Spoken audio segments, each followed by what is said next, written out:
We're ready? We're ready? Oh my god. We're ready. We're ready? Are you guys ready? It's the return. It's the return. Alright, on a 3. On a 2. On a 1. Well, hello, ladies and gentlemen. We're back with Junda Boy this time. Hey, so this is the Battlefield show. We are in the talk show podcast area of Twitch. We put to death Battlefield 5. It's in the grave. So we won't go back there anytime soon. Well, ever again. So we talked about that game to death, and this is a new beginning. And I brought on Papa Junda. Papa Junda is here to entertain us on. He is off there in the wild, serving our beautiful country and doing a great job, I'm sure. I can see your uniform in the back, ready to go whenever the country needs you, my man. Yep. Well, I just want to first ask, thank you for coming on. Thank you, No, chat. no problem, Julie. I appreciate it. Yeah, no, hey, it's good to have you. Thank you, chat, for finding us over here in the talk show podcast area of Twitch. This show will not be ever. I am pretty certain it will never be on the Battlefield 5 section ever again. That game, it's done. It's done. Okay, they killed it. All right, we're not going back there. All right. See ya, This is the Battlefield 6 waiting room now. Okay, anything Battlefield related, I'll bring the best guests like Junda onto the show in the talk show podcast until Battlefield 6 is announced, and then that will be our new home in the Battlefield 6 area. So whenever that will come up on Twitch, that's where we will go. Okay. Anyway, Junda, my man, how are you in that lovely hotel? Tell the people what you've been up to. What the heck are you doing over there? Okay, so our job right now is to just monitor and serve those around the community that might or may not want to be checked with the coronavirus, so they have to get swabbed. So we have at least 1,000 cars a day maximum, and they're just going through and it's a pretty basic process. However, it like some of the people there, oh my goodness, man, they just don't follow instructions. Okay, give me like a little example, because I didn't know about this, but so you're with the U.S. Army and you're doing coronavirus tests, right? Yes. Now I'm with the National Guard. So National Guard. Okay, that's different. So we're basically under contract to provide support because of how overwhelmed everything is. So there's nurses there, there's police officers, sheriffs around, and we're just like added protection just to help out. So. Okay, tell me about a day. Like, give me a story, like you were gonna say about these people that don't follow directions. Tell me about that. Okay, so like I'm a road guard. Everybody has their own jobs, and God forbid, do not give me a pen if you want to see horrible handwriting. I tried that. Never gonna do this again. I was like, fine, I'll just be a road guard. That's what I wanted to do in the first place. But you guys wanted to make me a writer so I could get everybody's information down, but nope.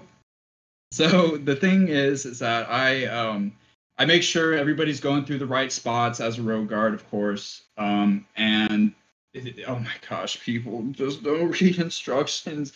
Right. They go through like the stop sign like there's no tomorrow, and then I have to run up there and just like tell them to back up, and there's like cars like parked or like stationary right behind them that won't move. I'm like, move or you're gonna get hit. Like, there's guys testing people up front, like for the coronavirus, so stay far as back as possible. And they're like flipping me off too.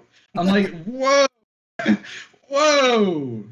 It's crazy. It's crazy over here down in West Florida. Yeah, I heard the spike in cases has gone up in that specific area, and I don't know what it's like out there, man, and to hear you doing that is really cool. That you can that you're helping out in this whole thing, because it's the worst in the world right now here in the U.S. So absolutely. So what have you know? Go ahead. No, yeah, you're good. I was just saying, and plus the benefits here are quite amazing. So if you ever wanted to join the Army and National Guard, definitely this would be the position to do it. Not gonna lie. So Yeah. that this money is going straight to my new PC. Shout out to Enders for helping me get that build. You're an amazing legend. Love you, dude. I appreciate it.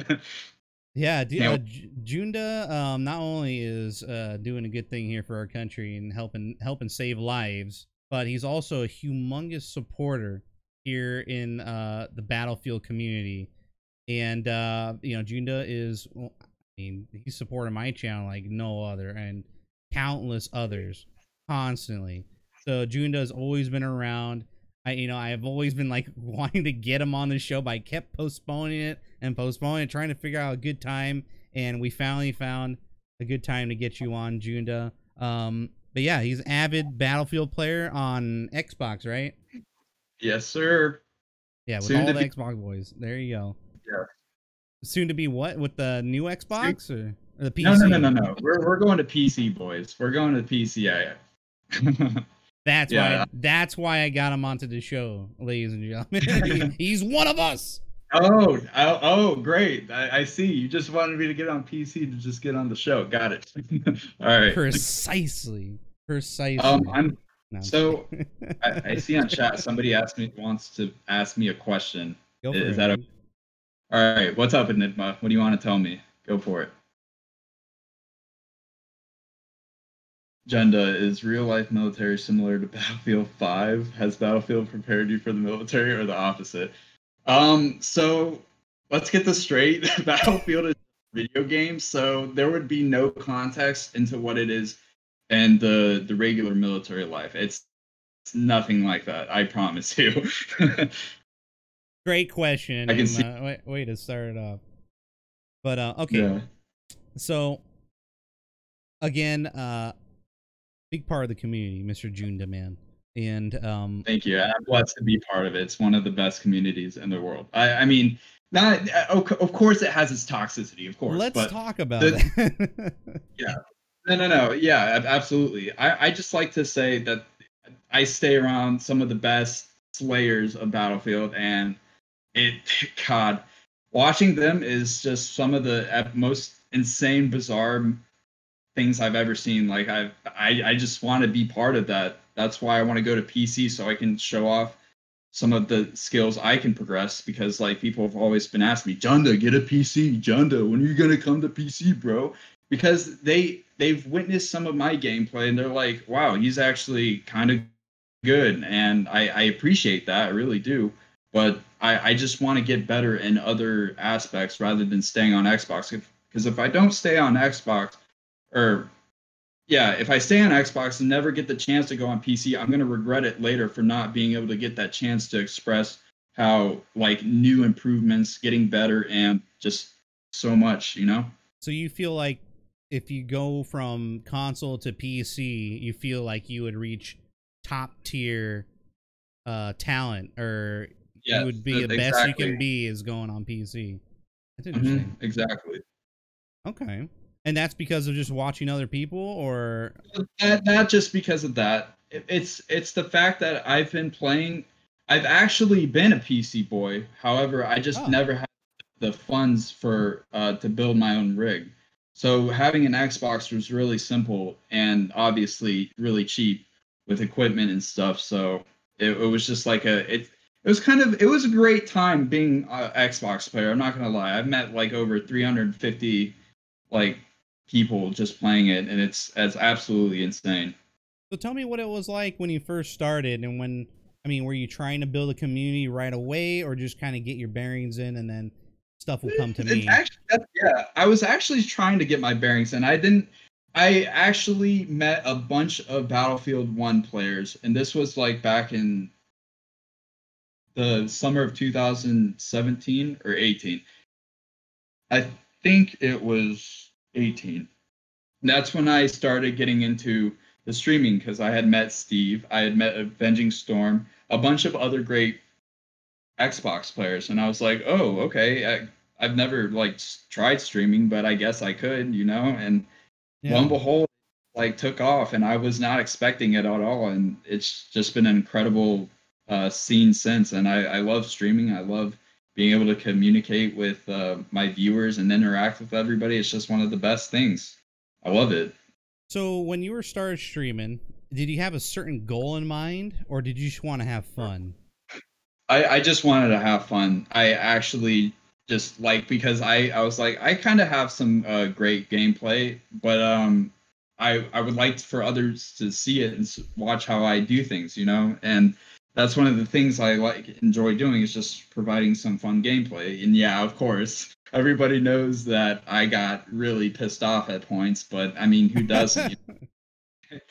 It was bad. I promise you. I'm sure you could go back in like 2018 and find some really weird Battlefield one shots of me just get like pissed off. But it's crazy, man. It's just been a crazy experience, and I'm still here and still going for it.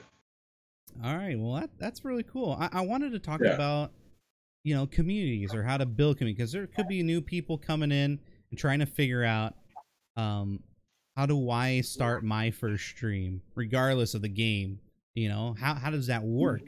And I think you're a good example of how you can get your foot in the door and start, you know, getting people to watch and getting people to play with you. That's the thing. And Exactly. yeah, and so what people have like weird mindsets getting into like Twitch or whatever streaming platform and trying to play Battlefield as your main game. From what I can tell, when you get more involved with other streamers and other gamers on other platforms, you will start to grow almost immediately. The more you get into their realm, they will come into your realm. All right, it's not like as a follow for follow kind of thing. It's actually like you're showing that you like their content. You like what they're playing because you're playing the same game, right? And you keep doing that on a daily process, and you get to know, like, I know everybody in the fucking chat. All right, I know if they stream or if they're not, if they're the best player in the world or not. I know you. I've seen your streams. You're a wild, crazy man. We know exactly how you play, and that's a relationship, right? You start there. Exactly. You start there, and then people come back, like freaking Eddie and Enigma, and look at Crispy here. Chris was one of the best players in the world. Hey, and he comes back and he watches, and we will watch his stuff. I always play with him. You know, I think you're a perfect example on how to grow on something as small as Battlefield here, because there's not a whole lot of viewership, as you can tell, even in all the Battlefield sections. So, I mean, and yeah. And here's another thing that that we had talked about a few days ago, or perhaps, was when the new Battlefield comes out. And listen, this goes for everybody that's like a streamer in chat. When the new Battlefield comes out, there's going to be a mass influx of people coming back from other games that were generally Battlefield players before. And you gotta be careful for that. Don't fret or worry about what they do if they're partnered, if they get so many views. Just worry about yourself as your own community.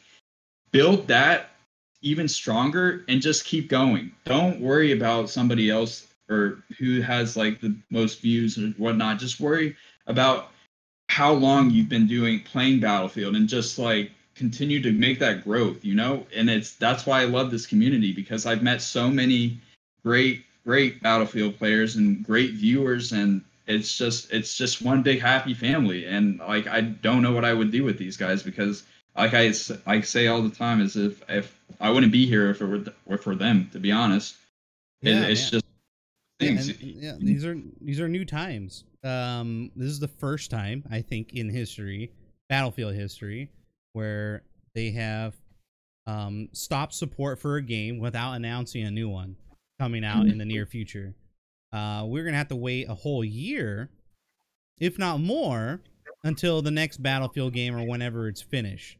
So I'm in a predicament of being a main Battlefield streamer, and now I can't. I don't want to play a non-supported game that I definitely do not have that much fun in.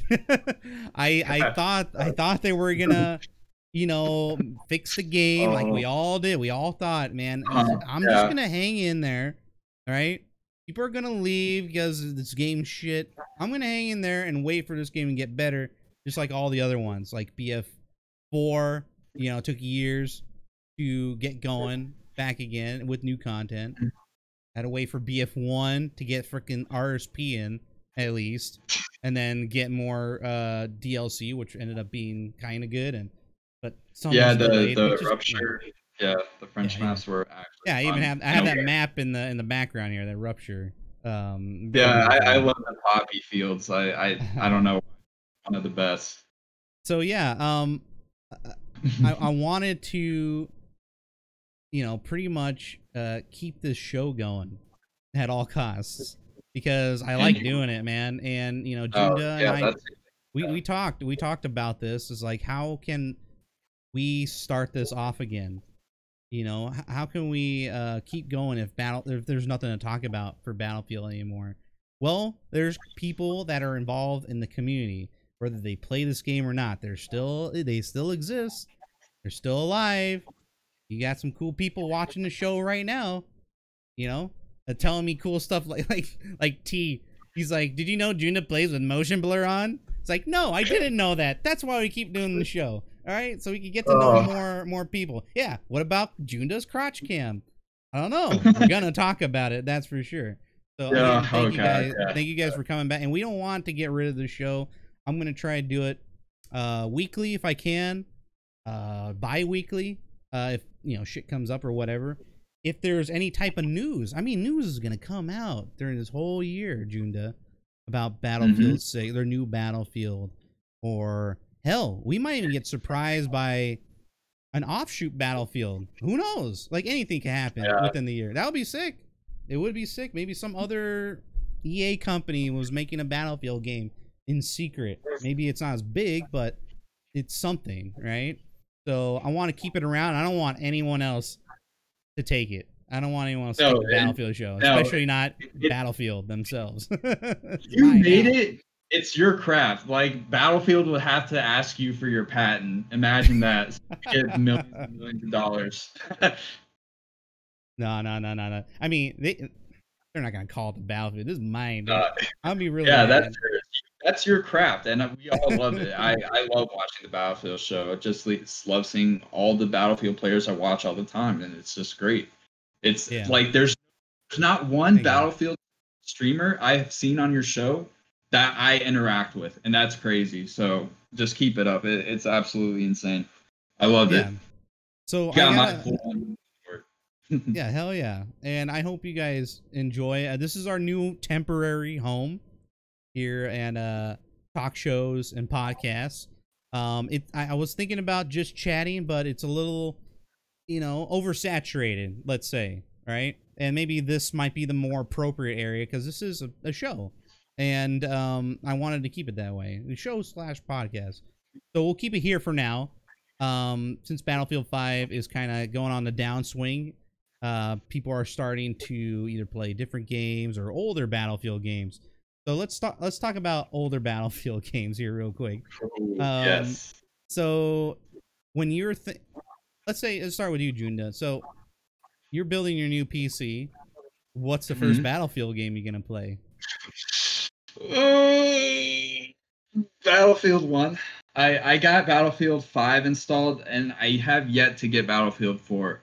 However, I've heard a lot of bad things with Battlefield 4. I guess the locker is the only map available to play. But and I'm fine with that. I'd rather play with a bunch of like Slayers and locker, like Enders, Baron Knox.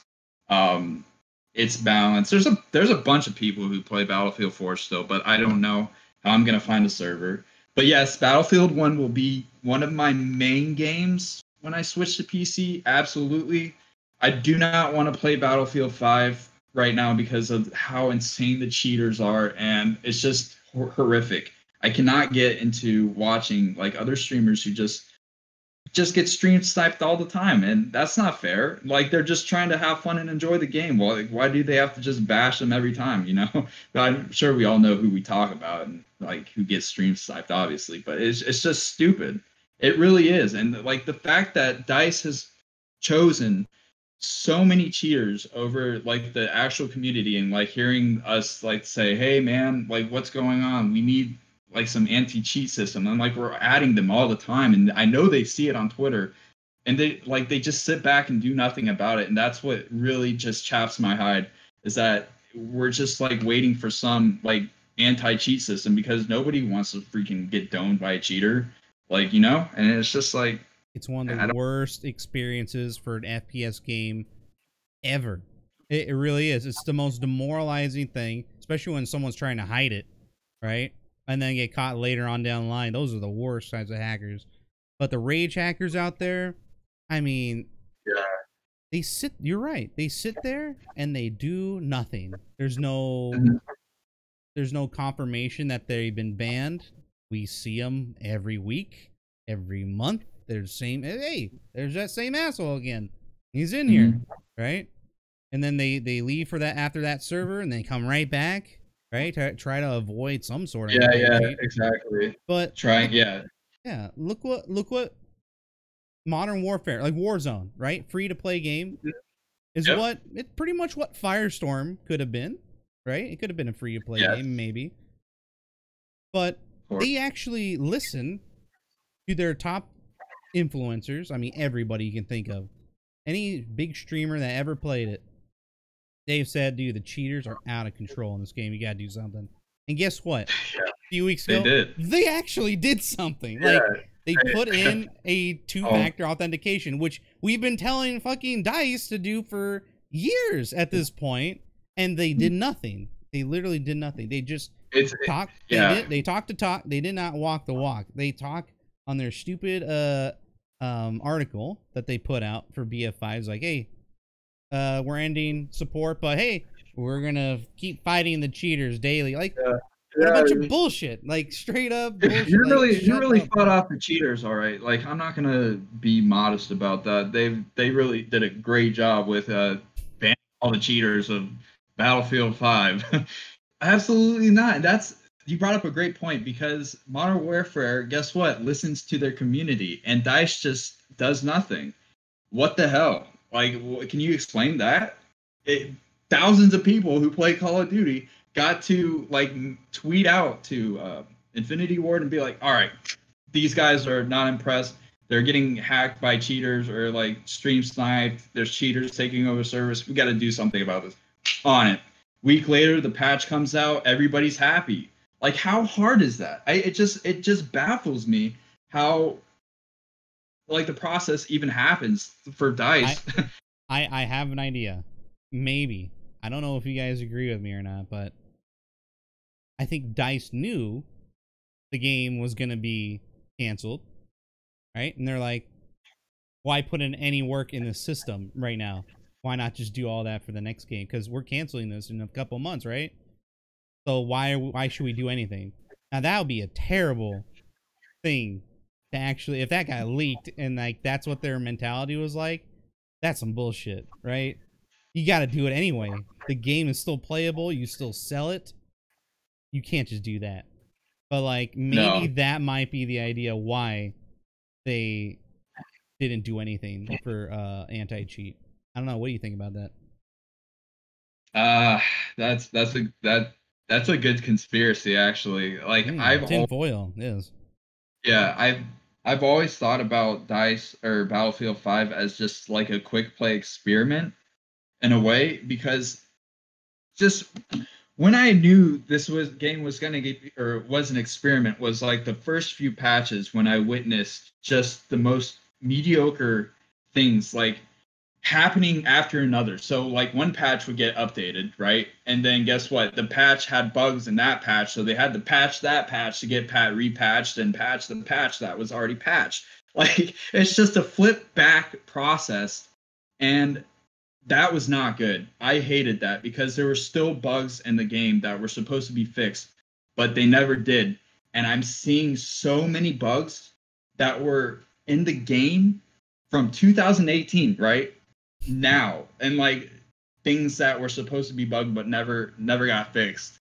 And it's just crazy, just like looking over and just seeing like all the patch notes and seeing how everything was again, and just like it haunts me. And the reason I experiment because so many people left. If there was a main stability of players that kept playing the game, everything would have been fine. But since like literally 95% of the Battlefield base just left, said fuck this game, we're out, is that like they didn't they didn't do anything. So everything went to shit and they didn't care. So they just stopped updating or doing all the updates to the game. So they just kept it how it is. And that's why I think that they didn't really do anything to the game. They just did little minor updates that were supposed to be fixed, which took 2 to 3 months later. And we just got frustrated. And I can't, like, literally everybody in chat, I can't believe we've played this game since 2018. I can't believe it. I've played 1,200 hours over this game and streamed it consistently. I'm baffled. I give myself a round of applause. Like and not even saying that, but there's more people that have more time in it than me, and I can't even wow. Let me bring this up on you guys then. So which Battlefield, as far as you know and have learned, Chat and Junda, has had the best comeback and actually did it right?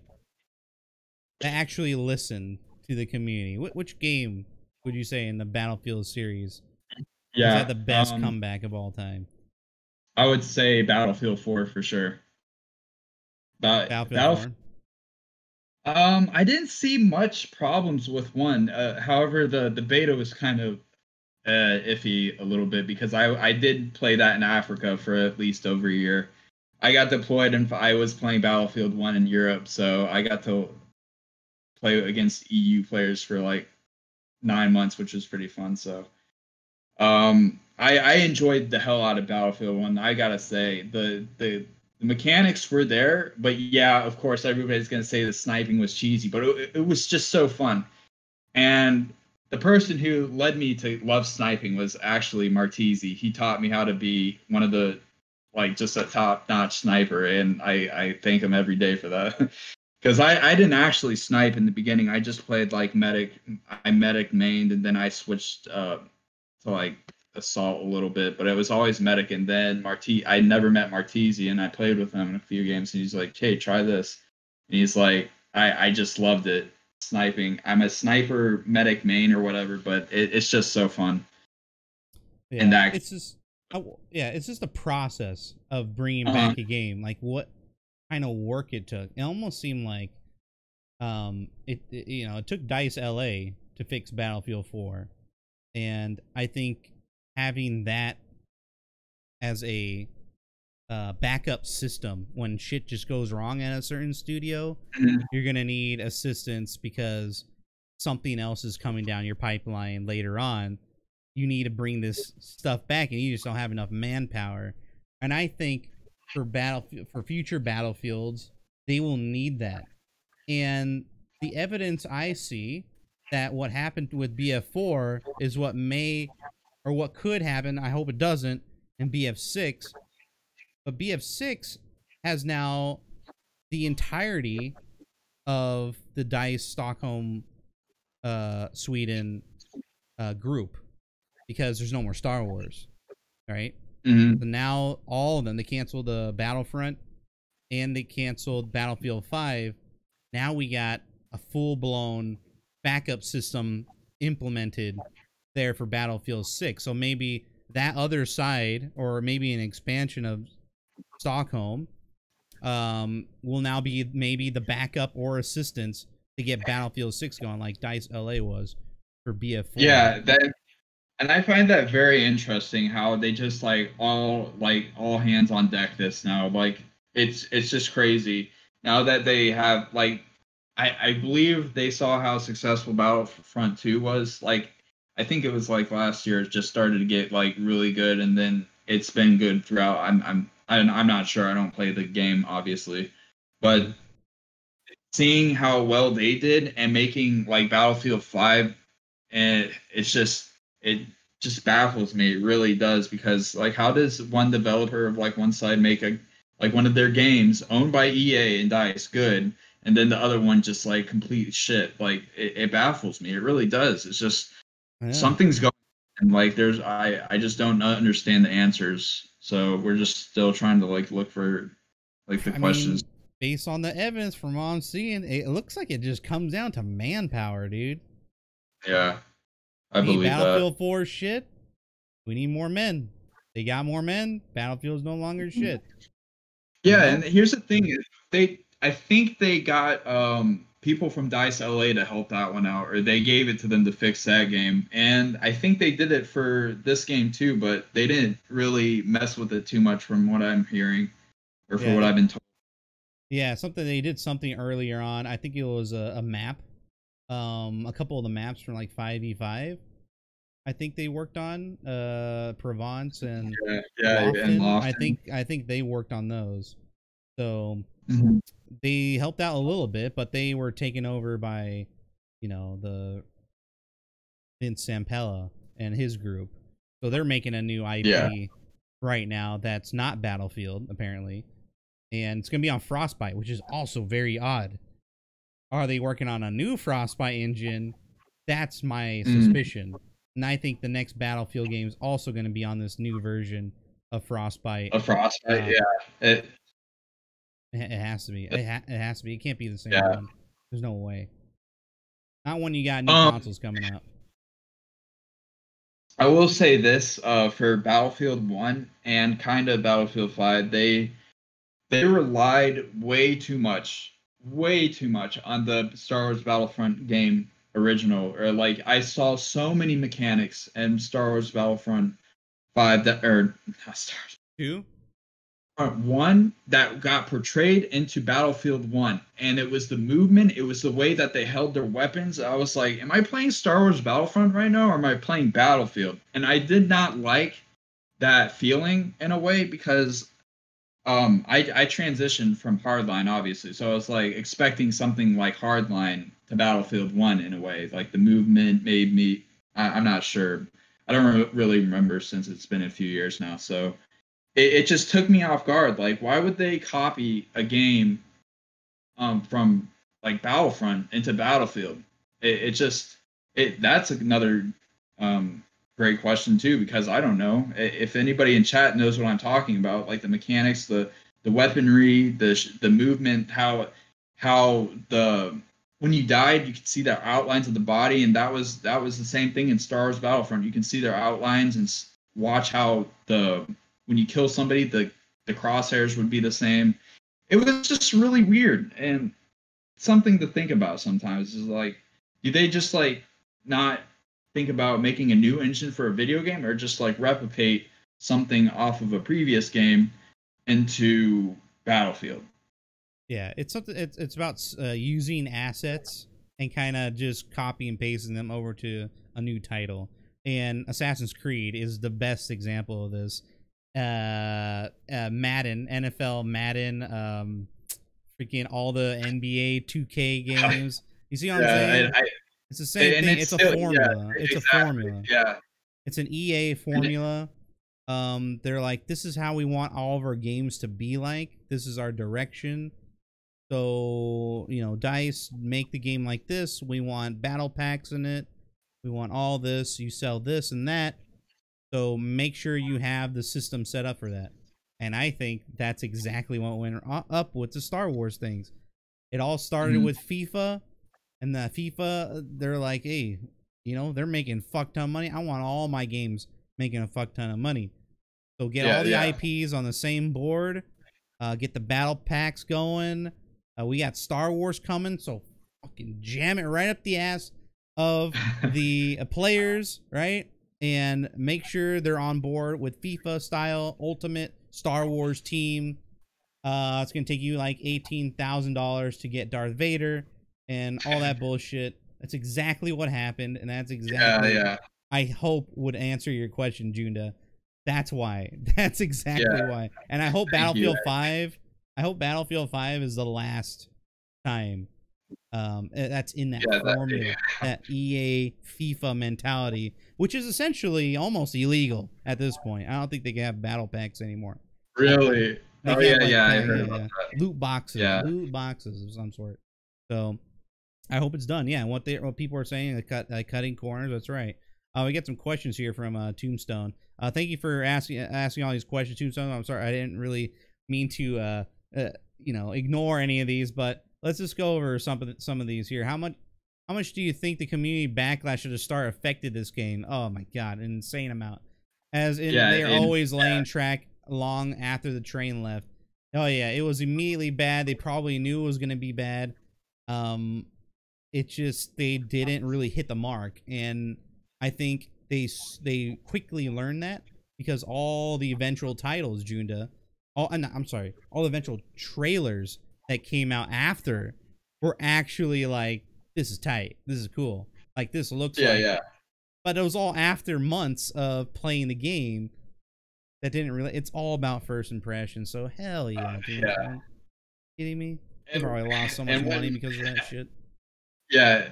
And when I did watch the Battlefield 5 trailer for the first time, I was like, oh man, this is gonna be good. And then when I saw that prosthetic arm, I was like, yeah, I'm not happy. It was like high hopes, and then it just like turned into like a erectile dysfunction. Everything just went downhill from here. And another thing I did not like about it was how like some robot was managing to play with an MMG, like not knowing what to do. He shoots, just spins quickly, shoots down a plane in seconds, bombs, explosions everywhere. Like, oh my goodness! Like, I was just like, no. I was like, no. And I just the mentality then, I was like, this is not going to be fun. And I was just like, I stood there in shock, like wondering, am I going to play this game? Am I going to have fun? Like, it just does not look like a game that looks fun. And look at us now. When I'm thinking Battlefield World War II, I'm thinking like from all the mainstream games that came out beforehand. I'm thinking 1942 style gameplay, right? Just enhanced for the new, era, right? I'm thinking Saving Private Ryan shit, same like kind of artistic thing, because when people think, Hollywood and World War II, they think of movies, they think of like the tone, the colors, everything that was in that was bright, flashy, and Fortnite looking, with like what the fuck am I watching kind of thing. That's the problem. That's the main problem. Why they didn't see this, God knows why. I don't know. It was like they said it was something like an echo chamber or something. So yeah, really not good. Dude, Brother Steve, here's Brother Steve. You're talking about Brother Steve for 2 years, baby. Dang, 2 years on a moment like this. Wow, that's awesome. Moment like this. 2 years. But yeah, Tombstone, I hope that answered your question there. I know you got a few more here. What else did you say? Yeah, and I agree with you guys. I think Battlefield 4 was the best comeback, and it was because of the manpower. I think that's what really got it going there, Junda, man. Let's see here. That has always been an issue with DICE when they launch a game long before it's ready, and they patch it to hell and back. Yeah, that's... Battlefield 5 is the epitome of all the mistakes you can ever make in an FPS shooter. You look at Battlefield 5 in the dictionary at Wikipedia. It's like, what's the worst developed game for an FPS genre? Or at least a period piece. Oh, right. BFI. It'll show up right there. It'll be the first thing that shows up. Oh my, and it's just a classic. Like, well, I can't wait to be part of the rest in peace Battlefield 5. We're gonna give it a nice proper burial. I'm never gonna play this game again, I'll tell you that right now. I did that with my friends a couple weeks ago, and we buried it good, man. We talked for 3 hours about this shithole game, and I wish to not talk about it anymore, but we can't forget. Yes, of course. We can't forget the history.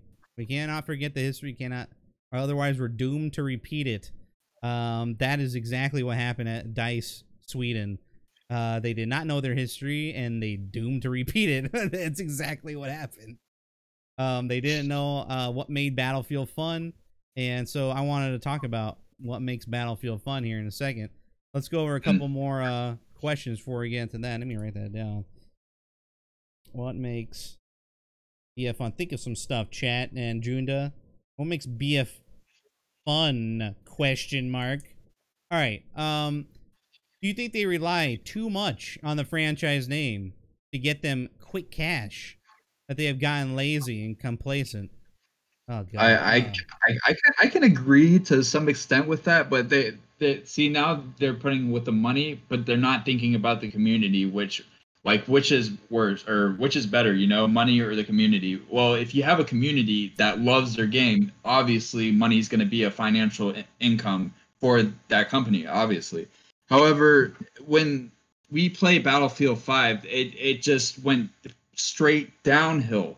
And there's nothing that could change that because they didn't really focus on the game for months on end. And it was really frustrating. Like, Steve knows, everybody knows that we've been playing the game for so long. We've seen like incongruent updates. Wow, we didn't ask for this, with the TTK back last year of 2019. And I have a tweet from David Sterling saying that he would never touch the TTK ever again. And guess what? They did. And that's when I think he decided to leave at some point before that, but that's besides the point. But the thing is that they did not listen to what he was saying. But it's really weird, man. There's something going on behind the scenes, and all we can do is just like hope for the best for the next Battlefield game. Yeah, I agree. But yeah, we just gotta make sure not to forget what Battlefield 5 did to us. But anyway, enough about Battlefield 5. Yeah, for real. What does Neon say? I'm just mad Battlefield came with the montage community. That's interesting. They hired someone from my team to work on the cinematics and nothing happened. Oh no, that sucks. Well, that's not good. But yeah, what makes Battlefield 5? Well, no, not 5. But what makes Battlefield fun? Junda, what's a fun part of Battlefield?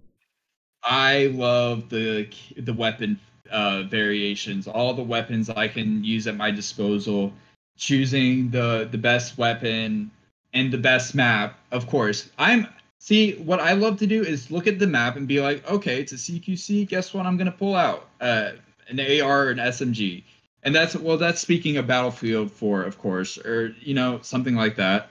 And I would just like have the blast of my life and go off with a Ace 23 or a SAR 21 and just have fun because there were so many great weapons in Battlefield 4 that I can select from and not worry about how bad the weapon was because I'm sure they were all great. Of course, there were some that were just like a little lower than others, but I just really enjoyed the selective gunplay that was in Battlefield 4. And that's why it's one of the best Battlefields out there, is because, one, you get variety, you get great maps, I mean, I can't really say much for the bullet registration because something definitely is still wrong with the bullet variation. Like the first 3 shots you shoot with an AR are completely invisible until you hit like somebody. And that's conspiracy, but I believe that because like it's so weird. And you have to like tap fire your weapon for some reason to like get a kill. I'm so used to full autoing and just like dumpstering my magazines on somebody. So like I had to learn from that a little bit, but it's just really to think about. Yeah, I agree. Variety. Yeah. Variety in guns is definitely where it's at. That's my number one. What makes Battlefield fun? Freaking variety in weapons. And what really bogged me down was the illusion of variety in Battlefield 1. I thought that was the most dumbest, laziness ways to have variety in your game. It was like, well, BF4's gun balance was so hard, and it was hard to maintain and balance. So we went the easy route and just gave everyone a fixed set of, you can play it however you want. Just choose either of these guns, but it's all the same gun, And so it's like a false illusion of variety, and that's something they cannot repeat. That was in BF1, and then BF5, they went even lazier than that because now all your attachments are just cosmetic now. Have fun. Yeah. Guess what? I hated the cosmetics in Battlefield 5. Like who I gotta say All right, go ahead. I guy who made the muzzle for every weapon in Battlefield. Like, who the hell uses one of those cylinder cone, like the ones that look like a French horn, like the size of my fist? Just like I've never seen so many weird cosmetics. I know these weapons didn't have these muzzles, so it's just the fact that really you're trying to make your muzzle like look like a hexagon or something, and I'm like, I don't care about that. I want a gun that shoots, poo poo poo poo. Like I don't care about what the muzzle looks like. Like they're ugly, and I don't want that on my weapons. Yeah, It's variety. What you want, and it matters what you put on there. And I think BF4, I thought it was dumb, like trying to unlock them in battle packs and stuff. I thought that was really stupid. I like how they're doing it I could agree with that. in Modern Warfare, man. It's in depth. You play the fuck out of the gun. You do the challenges. You get your attachment, and it actually makes your gun better or worse. There's trade-offs. And in-depth gun customization without getting all Fortnite and shit, and just putting glitz and glamour or what's the silliest one they had? Like your disposal, yeah. So yeah, they got to go back to their roots from BF4. I think just minus the loot crates. I think we might have something going there. So let me ask, like, do you like when you get kills to unlock the reticles and like the different foregrips and like how many kills you get to unlock each variant for like sights, foregrips, barrel length, or something like that? You know what I mean? Like stock. I think that's one of my favorite things is to just like grind for kills and then unlock the best things. Obviously, that's how I love to do something. I think there should be options. Always options in unlocking things. It doesn't always have to be kills. All right, BF5 or I keep saying BF5. Battlefield. It's ingrained in my head. I'm sorry. Battlefield in general just needs it's not always just kills, right? There's objectives that you have to accomplish. That's what makes Battlefield great. Players. Right. Yeah. It couldn't just it's not just kills, right? And I don't want this like, you know, you grind every gun, you get the same reward every time. I think that's lame, you know, like switch it up, get a different algorithm in there, but make it simple, right? Simple is the best way to do it. And that's what I've learned from a lot of the guests I've interviewed is like, yeah, have this gun do kills, grind it 100 kills, bam, you get all the unlocks for it. You're good to go, right? And make it harder for like headshots and shit like that. Only if that gun's designed for that. You know, hip fire and whatnot, but just keep it very simple. Don't make it too fucking hard, you know. Also, instead of kills, objectives.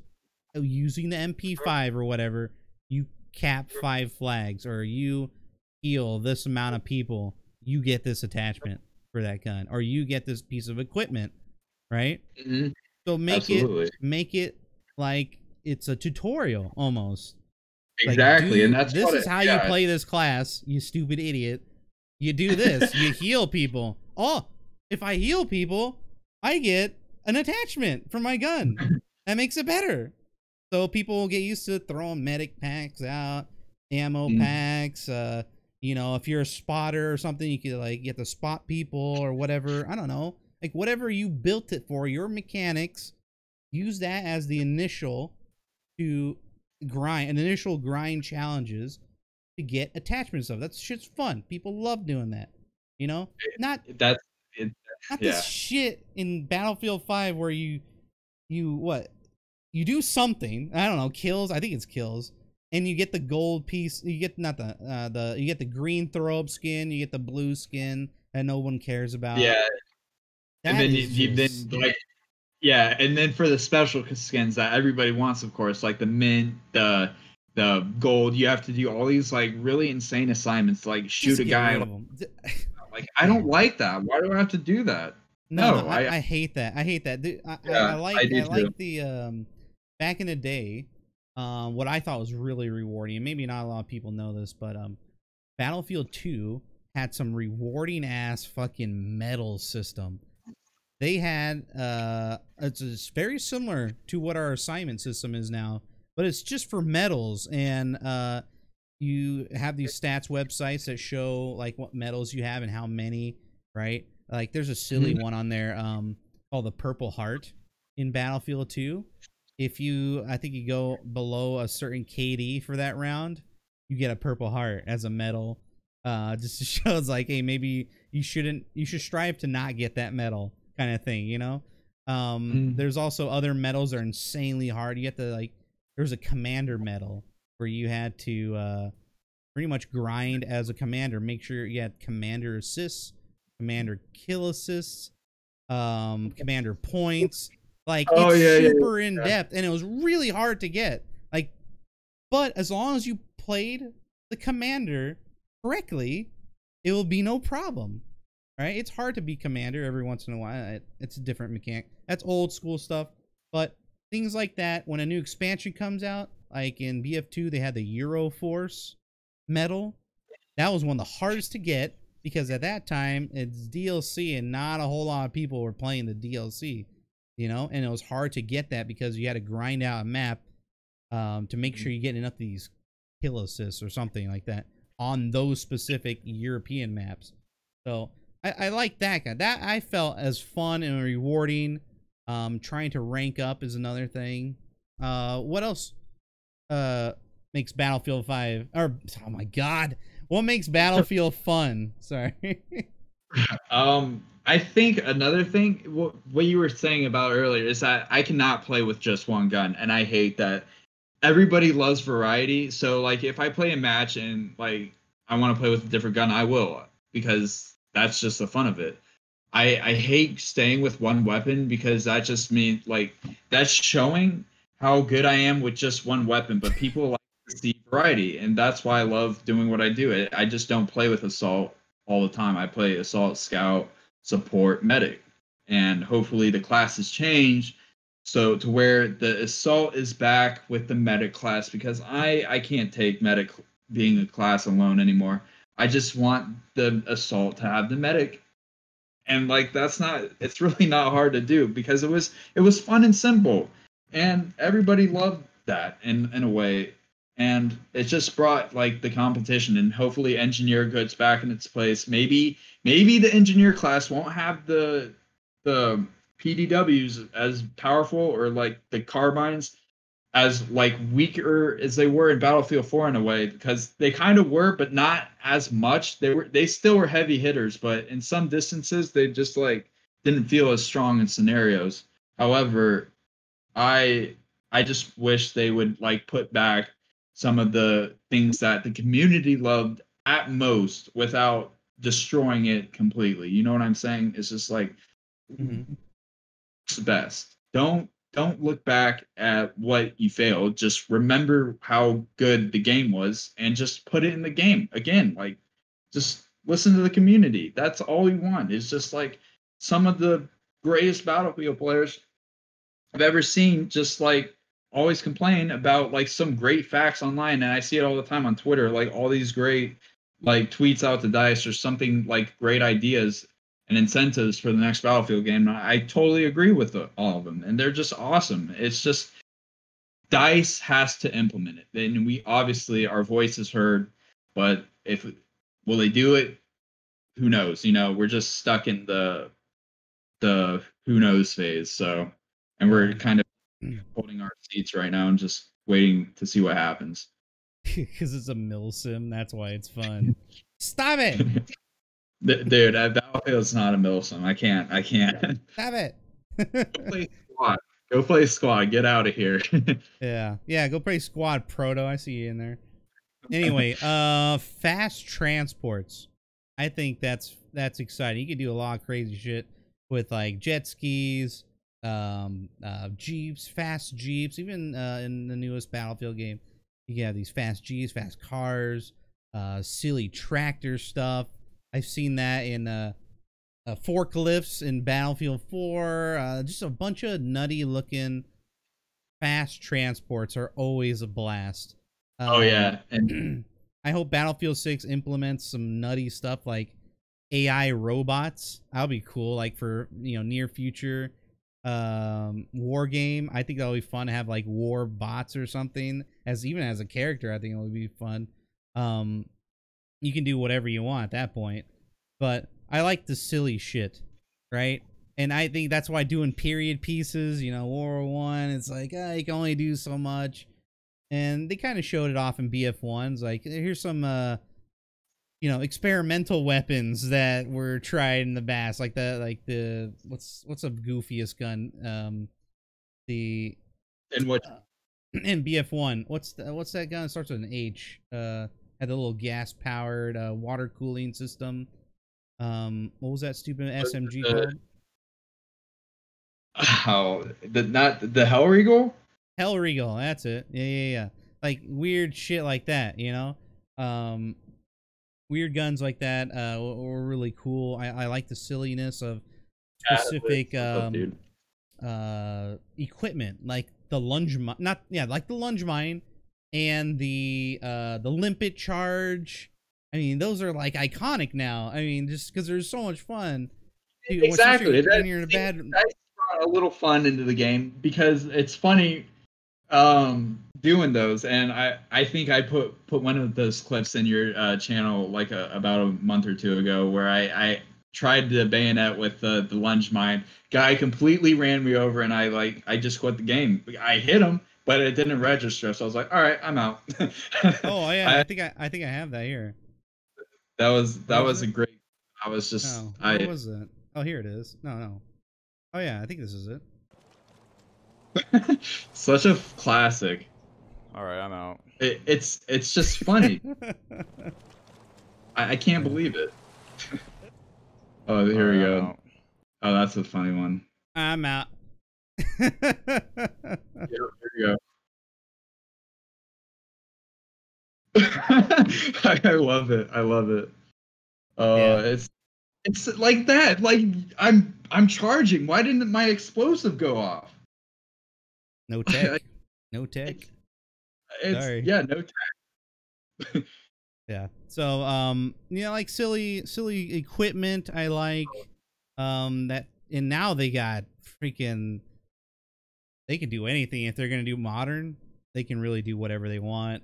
They can have weird ass shape charges. I mean, you can make up whatever, and I think they need to make that. But the maps need to like accentuate that or feature it. Like, hey, did you know you can use this Jeep over this hill and do like a flip or something, or go from one hill to the other? Like little things like that, little accents in the map that really show off the, like fast transports or weird equipment. Maybe there's like explosive barrels that can only be triggered by certain things.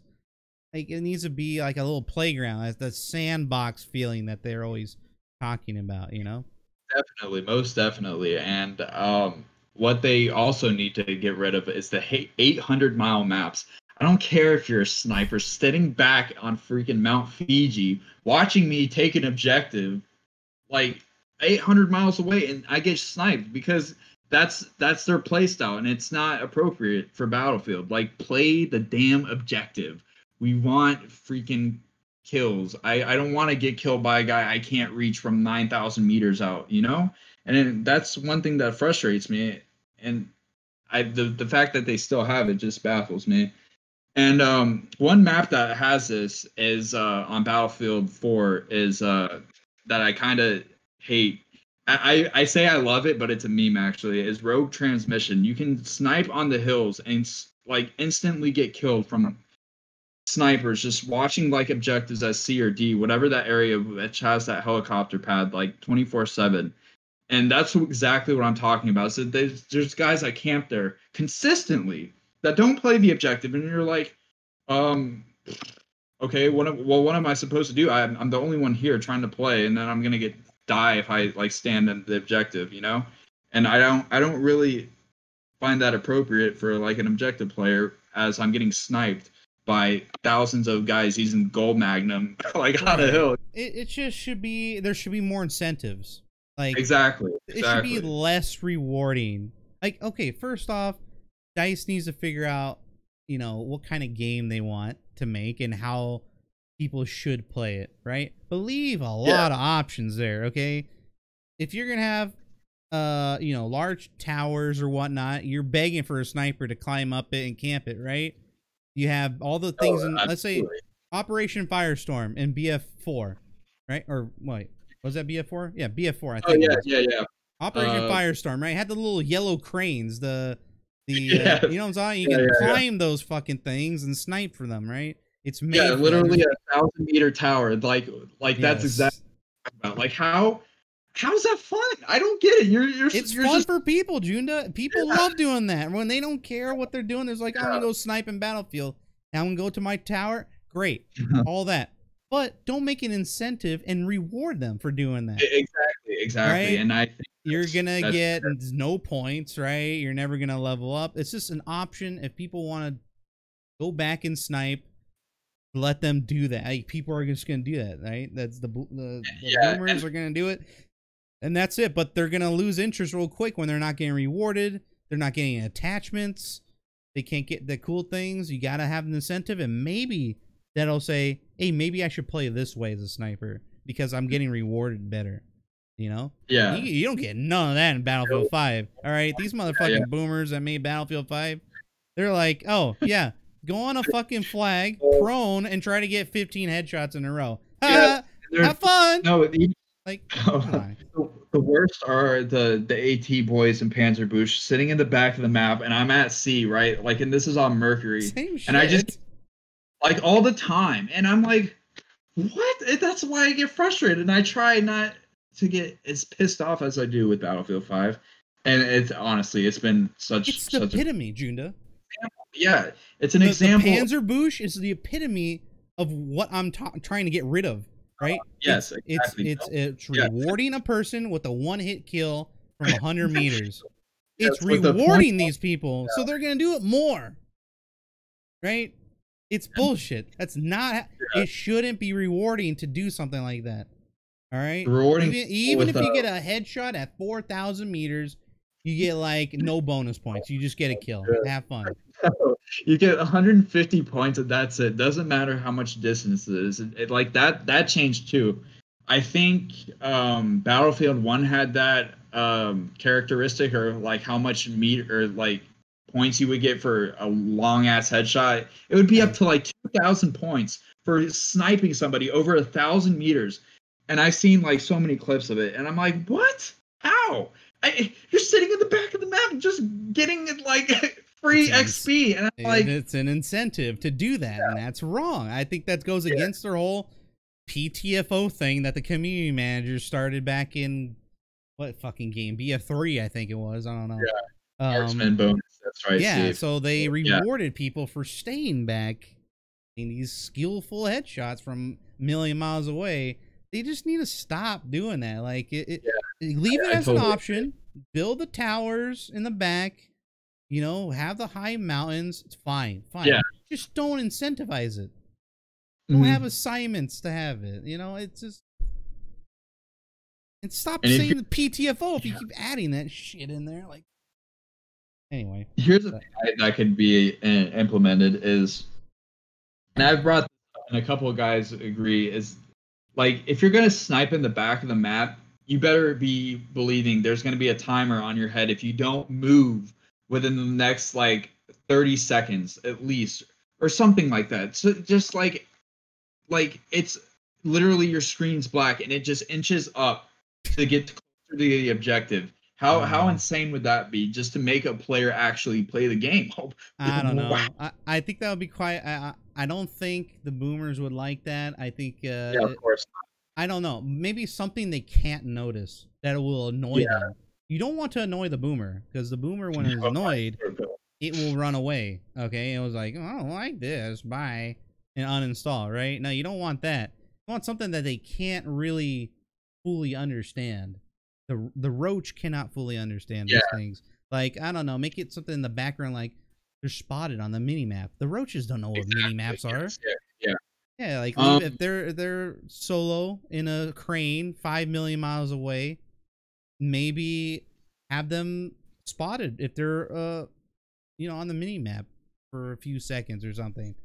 Yeah, that's exactly what I've been saying too. Like the more that you stay prone in the back of the map, you start getting pinged.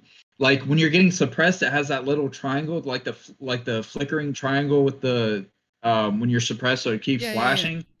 That's Maybe exactly what something. it needs. You're prone, you're camping in a corner, or you're not playing the objective. That's when it's gonna start pinging, and that's what I don't care if there's no spy system. But I do care seeing that. It would make so much more sense if that was in a game. So I'd be like, It just oh, can't be too crazy. Corner because I know where the guy is. He's camping in a corner. I'm just gonna go try to kill him if I can. And odds are he has a shotgun. Boom, I'm dead. I mean, worth a shot, but at least I knew where the guy was, right? Like that's awesome. I don't even know. Really thinking about, I don't even know if I really want to go that far. I just think less reward, right? No incentives, but it's an option. I like that there's options for people to play Battlefield however they want to. Okay, but Battlefield's a team game, right? It's always been like that, and that's just shit luck because you're playing with real people. They're gonna do stupid shit all the time. But if you keep rewarding them the correct way, you're gonna see a better player base. I think that's just the way it is, right? But if I don't know about the whole auto spotting and whatnot. If they're in a corner for so long, I don't know about that. It's not like a permanent spot, obviously, but it's like it's just a little suppression flicker if they just stay stationary for more than 10 seconds, like not playing the objective. Noise? What about noise? What's up? What about noise instead of something visual? Okay, I can see I can hear like a little foot scratch against the rock, like of him like moving. Without him moving, that would be pretty acceptable because I would hear it. And like audio, of course, we need sound in the next Battlefield. If there's no sound, I might freak out. I got freak out too, because I'm always like flicking around, like where the hell is this guy? Like, and it's not even that. It's the fact that I look around and he's right in front of me, and I don't even see him till like I turn back the other way, and I'm dead. I hate that. It's happened to me like about 150,000 times thus far. So I dislike it a lot, especially when you take spotting out from what we're used to in BF1. And then you eliminate the noise. Now you're blind and you can't hear, and you can't taste the game either. So what the fuck am I supposed to do? There's no smell-o-vision going on. Yeah. We got some great incentives, I gotta say, we've been coming up with some great ideas. So hey, these aren't great ideas. Junda, these are old ideas. They're decades old. All right, people come up with this shit a long time. We're not like pioneers in this shit. We're just regurgitating good ideas. It's good a refresher, I guess. It just makes me happy, like being able to talk to somebody that understands how I feel. So it really feels good to have like a big dub for some understanding. Yeah, and I think that's another thing what makes Battlefield fun. Winning. Getting the win. I think that should be more of a thing at the end of round. I think end of round screens should be epic. All right, because you paid 40 minutes. Go ahead, yeah. I think it needs to have more of the player, like who's been destroying the whole team the whole time, and give like a proper recognition. Like, how they do the end of round screen? They could do that, but imagine if they did it in like the boxes with like how they did it from Battlefield 1 with the boxes, but it had like from the squad, it had like best, like most objectives played, however many the number score, and like so on for every other one, but it was a different aspect each time. It could be a really good incentive that they did that, but it's just one of my it's another incentive. Hey, ding ding ding ding ding, Junda. Hey man, you know it already. You got it. I love that. It's good. It's good logic because I just want to see a good like a franchise that we all love, of course. But we're cutting ties at the moment. But we want a great video game to play for the next series. So like I'm just trying to bash out what I can with Big Papa Julian over here and just like bash out all these great ideas so somebody can at least hear them You know, it's awesome. Don't put long. absolutely Yeah, thank you, man. Don't put longest headshot in that little no. sequence of boxes. Okay, that's another bad incentive. Don't do Yeah, that. no. Yeah, Stop it. don't be that guy. Like, do not. You got to put like objective based scoring. You know, like most kills, like 52 or something like that. But like Yep. most flags defended, most flags captured, and probably the best like a class Most score. heals. However, Most and heals. that's Most, another yeah, thing. most heals. But bring back 5-man squads. I'm so sick of dealing with 4 players that don't know what they're doing, or like me being with like 3 knucklehead snipers just sitting in the back of the map. I'm like, and I do this all the time. I'm like searching through like a team that has like at least two medics and a support, or like 2 assault and a support, or just a team that knows what they're the hell they're doing. Here's And the I'm just problem. Here's the problem, Junda. That makes. First off, that's not a problem. It is 100% factually correct. This having 4 is just doesn't make any sense at all. yeah. Especially if you're doing 64 man. Whatever. It Yeah, doesn't matter. yeah, It's you have a better chance with the 2 out of 5. You know, like yeah. 2 players out of the 5 squads that actually do something. Imagine, like, it's crazy because like it's more of a percentage. But if you play with like 1 out of 4, you're just like it's yourself, and the other Yeah. squad mates doing their own thing. They're not following objective orders. They're just like sitting in the back, and you're like, okay, guys, are you gonna do something, or just gonna go capture the objective by myself and die?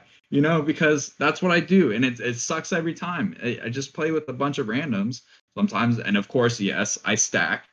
I'm not gonna lie, but it's like, who wants to play a game that they can't play by themselves? Because you can't play Battlefield 5 alone, and it's so frustrating. I used to play Battlefield 1 all the time by myself, and I had the greatest times ever because it was fun and simple, and I played like how I wanted to play it. But that's another thing, is because the weapon customizations gave me that ability, of course. So if I didn't have it, like the weapon customization ability, if I like played with an SLR as a medic, or if they didn't have that, I would have probably played something else or done some other way of playing the game, obviously. But that's just what I'm trying to get to. Yeah, for sure. I was gonna bring up another point, but I forgot. But yeah, for those that are just joining, I saw Lucky Bunny here. We're not. Yeah, I thought you were done with Battlefield shows. Thanks for bringing up. For those that are coming on in here, confused as to like, hey, I thought you're done with all this. So basically, me and Junda were talking, and I didn't want to let the Battlefield show disappear just because Battlefield 5 was done. All right. As you can see, we're not in the Battlefield 5 section. Battlefield 5 is going to lose support in June, so there's really not much to talk about anymore. But I don't want to lose the show in general. There's so much more to talk about as Battlefield 6 is on the horizon for next year. I want to keep it going for as long as I can. And if you guys just joined, this is a talk show podcast about the Battlefield franchise. When any news comes up, I'll bring on new guests. I'm going to try to do this as much as I can, maybe weekly or bi-weekly. Yeah, I would like to see more episodes, like more during the week, of course, like 2, like maybe one Wednesday, one Saturday throughout the weekday. That'd be awesome, definitely. Yeah, I so agree. that's what I plan on doing for the Battlefield show. What I meant for the last episode was that was the end of Battlefield 5. All right, not the end of all of Battlefield. They're still gonna make more, and that's what's going on. But if you guys enjoy this content, please follow the channel. We'll be doing this more often. And of course, if you don't know Junda, man, he's gonna get a PC here pretty soon and join the Brotherhood. So be sure to follow him on Twitter and on Twitch. But anyway, all right, more things. Any more ideas before we move on to something else? I think what makes Battlefield fun is a pretty. That was a hot topic. It's a generic topic. There's still so many more things to talk about. Here's one thing that I actually hate in most of these, like the Battlefield games as of late, is the stupid sun glare. Get it out. I'm tired of like staring at the. That's a different subject, Junda. That's fun. It's the weather. It's the weather. What makes Battlefield fun? I mean, this is like a different. I mean, not really different, but necessarily it's fun because people do like the weather scenarios. Obviously, Dice made a playlist. The weather maps. Just remember they did that, and like I just can't. I cannot stand the sun glare staring at me in the face when I'm trying to look for somebody. You know, and I can't.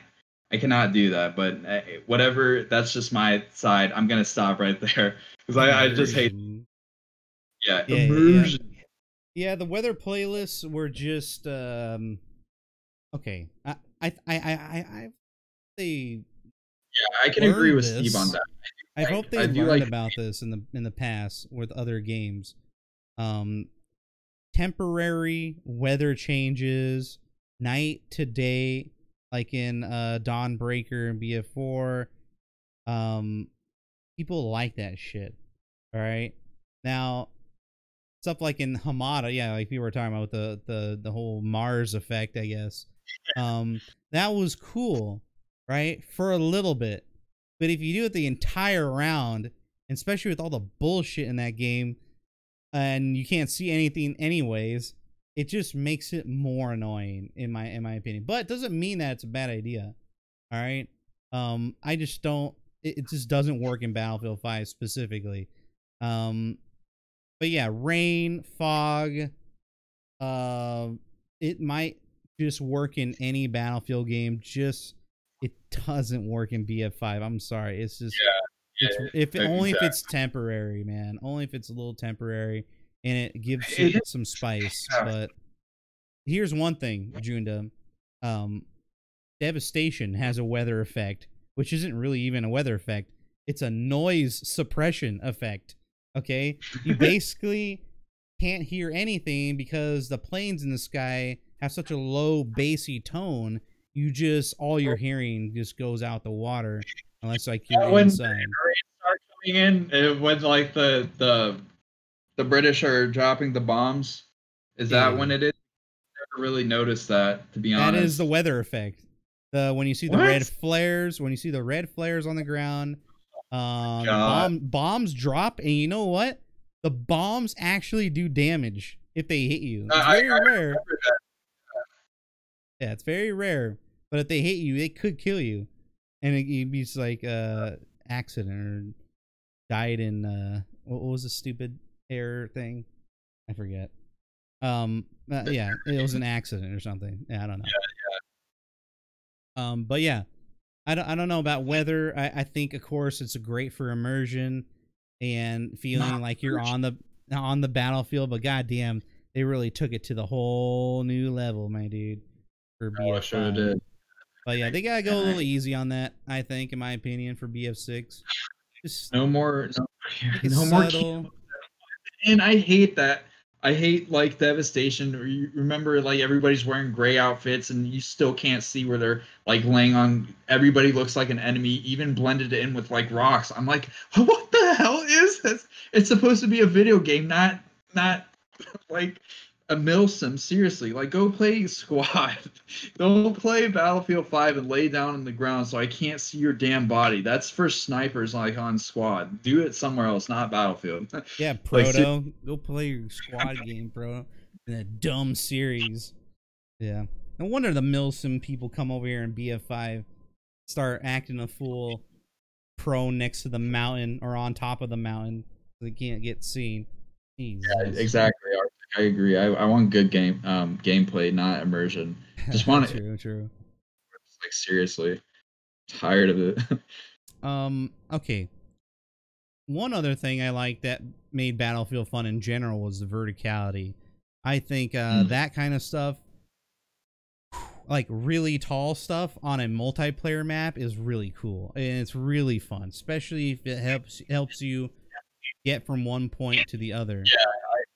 Yeah, I can agree to that, Julian. That's a good point. I definitely like that. If you're the ways of like finding new like secret areas or hidden areas that you can go to find a different objective, just like what's that map? Like Caspian border, you could go through the tunnel and like find your way without having to go through like the top of the forest to go to that like underground objective point. That I actually enjoy that because I don't like being seen all the time, you know, especially walking from like point like F to point A, getting like shot by a tank, you know, like across the map, of course. But I'm just speaking in generalities. Is that it's fun finding like areas that you're not seeing all the time, you know.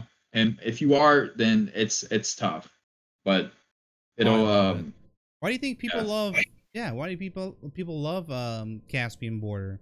Because there's a lot of like underground shit. There's a lot of high It's one things. of my favorites actually. It's so fun and it's just like really good gunplay no matter what weapon you actually play with. It's everything just balances out there. And it's I love it. Siege of Shanghai.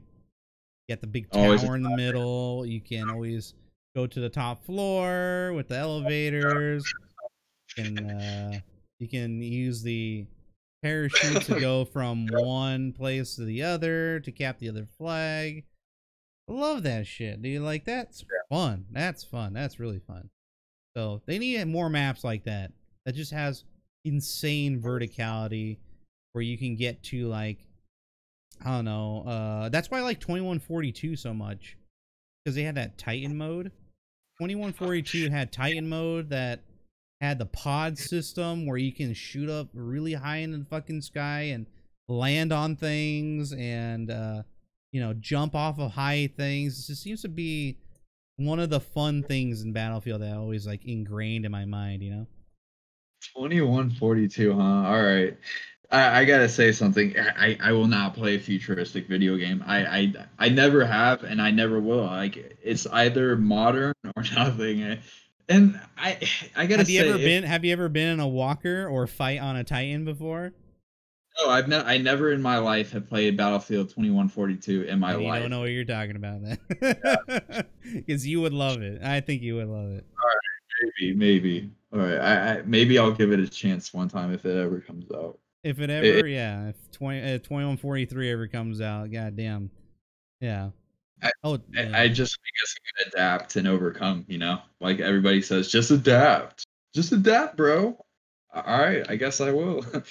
If But it's done right, if it's yeah, not like annoying shit like Advanced Warfare or something, then yeah. of course. Yeah, the Call of Duty Advanced Warfare had the jetpacks. They're running That's on when walls. when I made the Battlefield scene or change when I heard that Advanced Warfare was going to be like really futuristic, and I was like, all right, let's try Battlefield 4 out.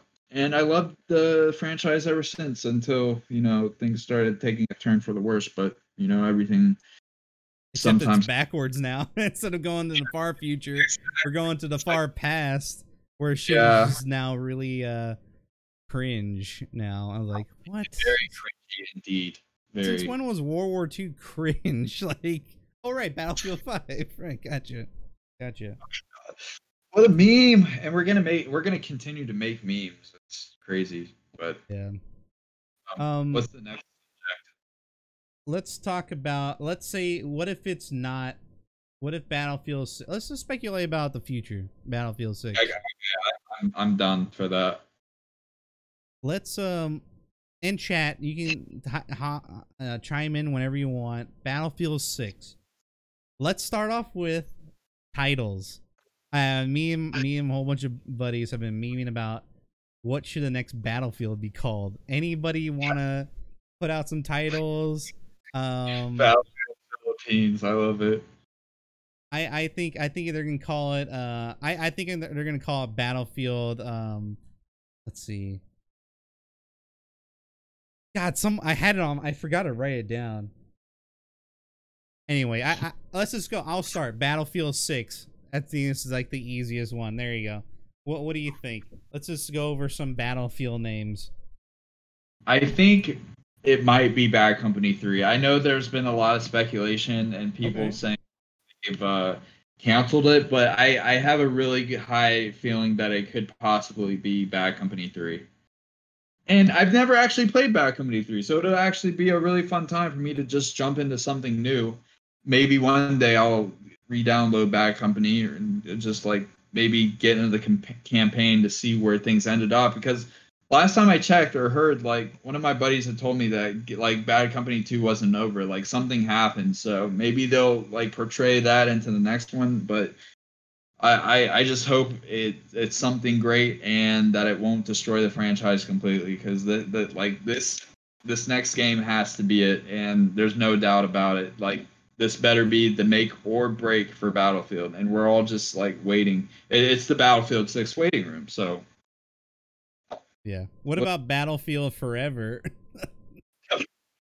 actually has like all the like different characters from every Battlefield, just like with different weapons and all, like 1,000 weapons you can play with.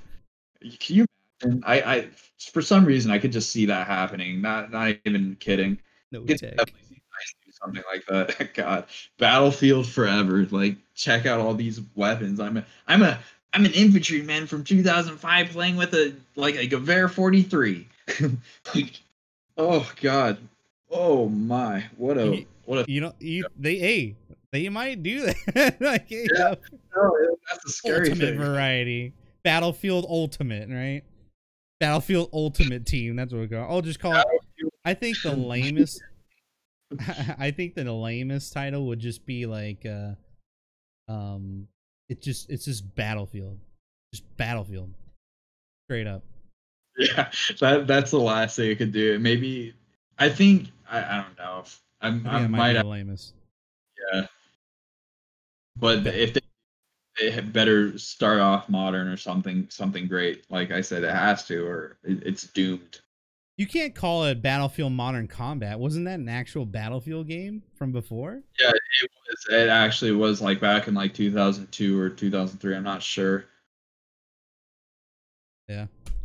Guitar Solo. Maybe you guys should get drunk or something cool. Like I'm drinking already, man. Like what's wrong with you? We are drinking water. Yeah, well he's on duty, so you know. That's a good point. That's a good point. I would be drinking some beers right now, but having the best time. But this is great. I love it. Battlefield Modern Disaster. Oh god. Whatever they call it. Whatever they call it, it's gonna be hilarious. Whatever first trailer they have, it's gonna be the most memed. No matter if it's meme proof, there's no way, dude.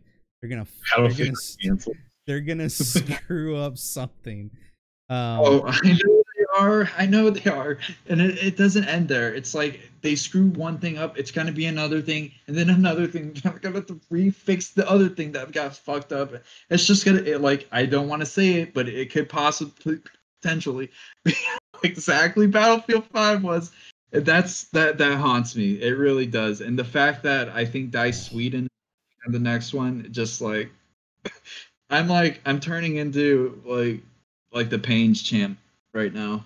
Like just thinking about yeah, dude, that was a thing that people would want, is the continuation of Battlefield 5 as the next game.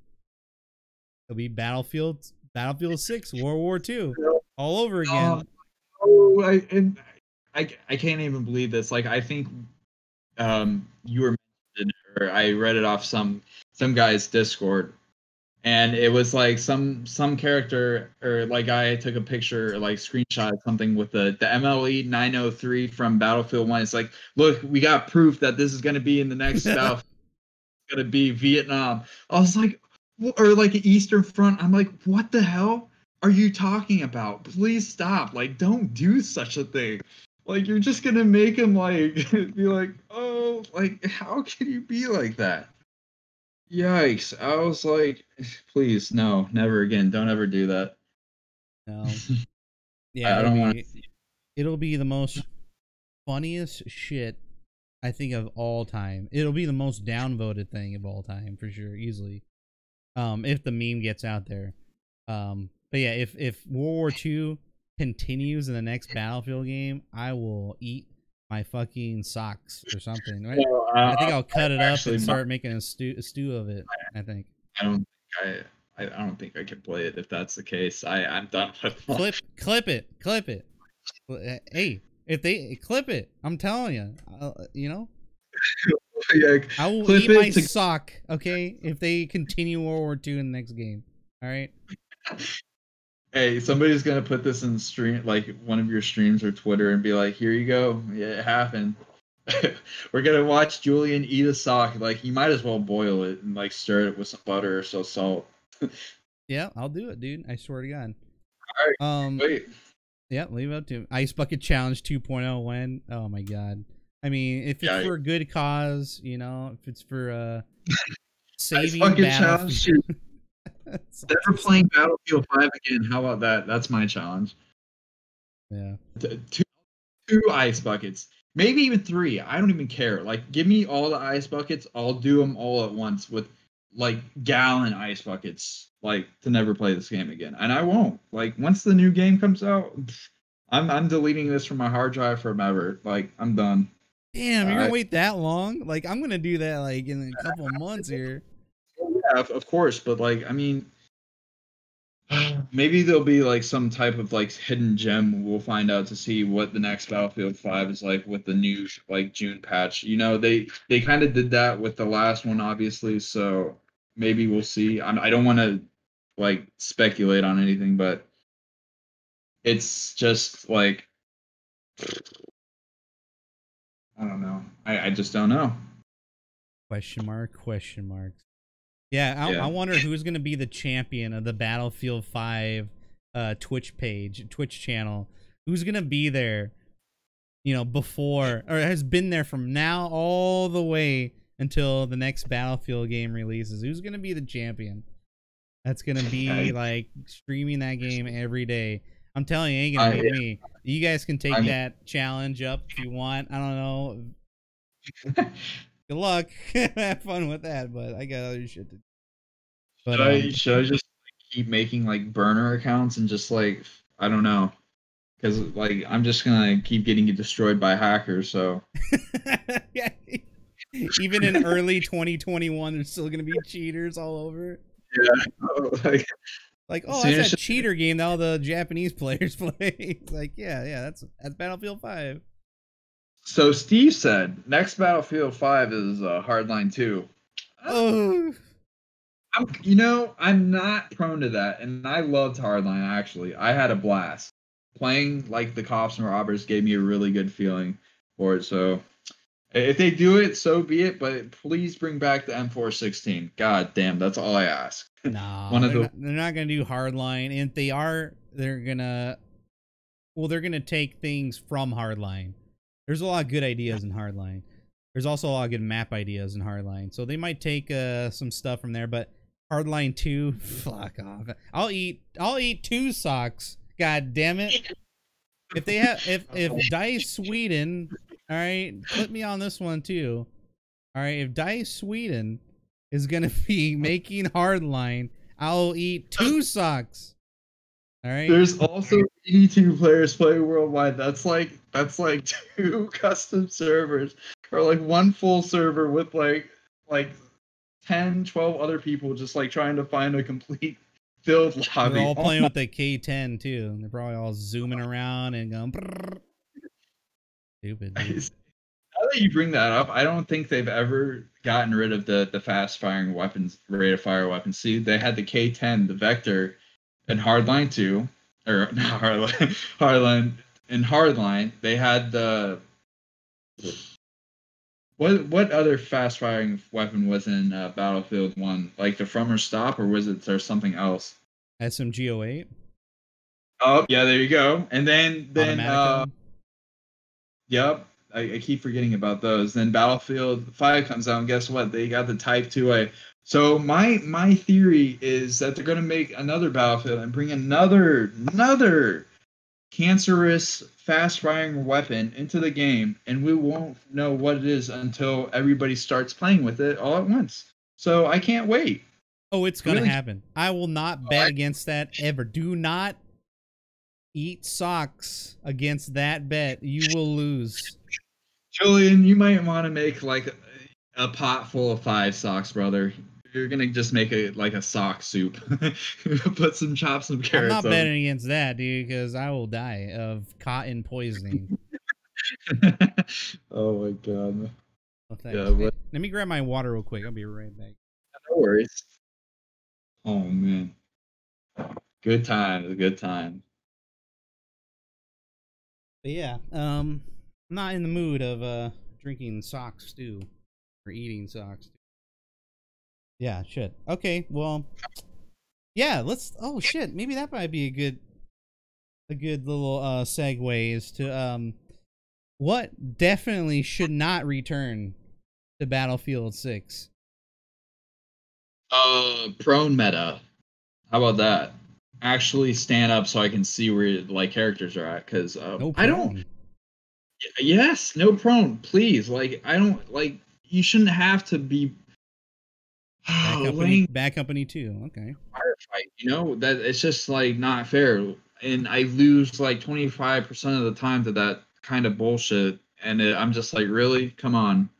And it happens all the time. Like some of the worst. And I'm not trying to be a dick, but like just has to happen. Some, like the worst Battlefield players like kill me all the time just because they get lucky, and they've never like played the game before, and I, he just just drop shots and goes at me with some like a sten, and I'm just like gone. I'm dead because like that's I don't know. It's just like how the play style is, and I lose that battle all the time, or not all the time, but most cases when that happens, and it's just not fair. And plus, every time that happens, I also realize that my aim is just like pinched above their head, and it never hits them every time. And it's one of the most frustrating feelings is like missing all those headshots when they're laying prone, and they get them all on you. And I hate that. I'm looking for oh, okay, this is one thing. I have like a list of shit, but um the shitty ass menus should Oh not God, return.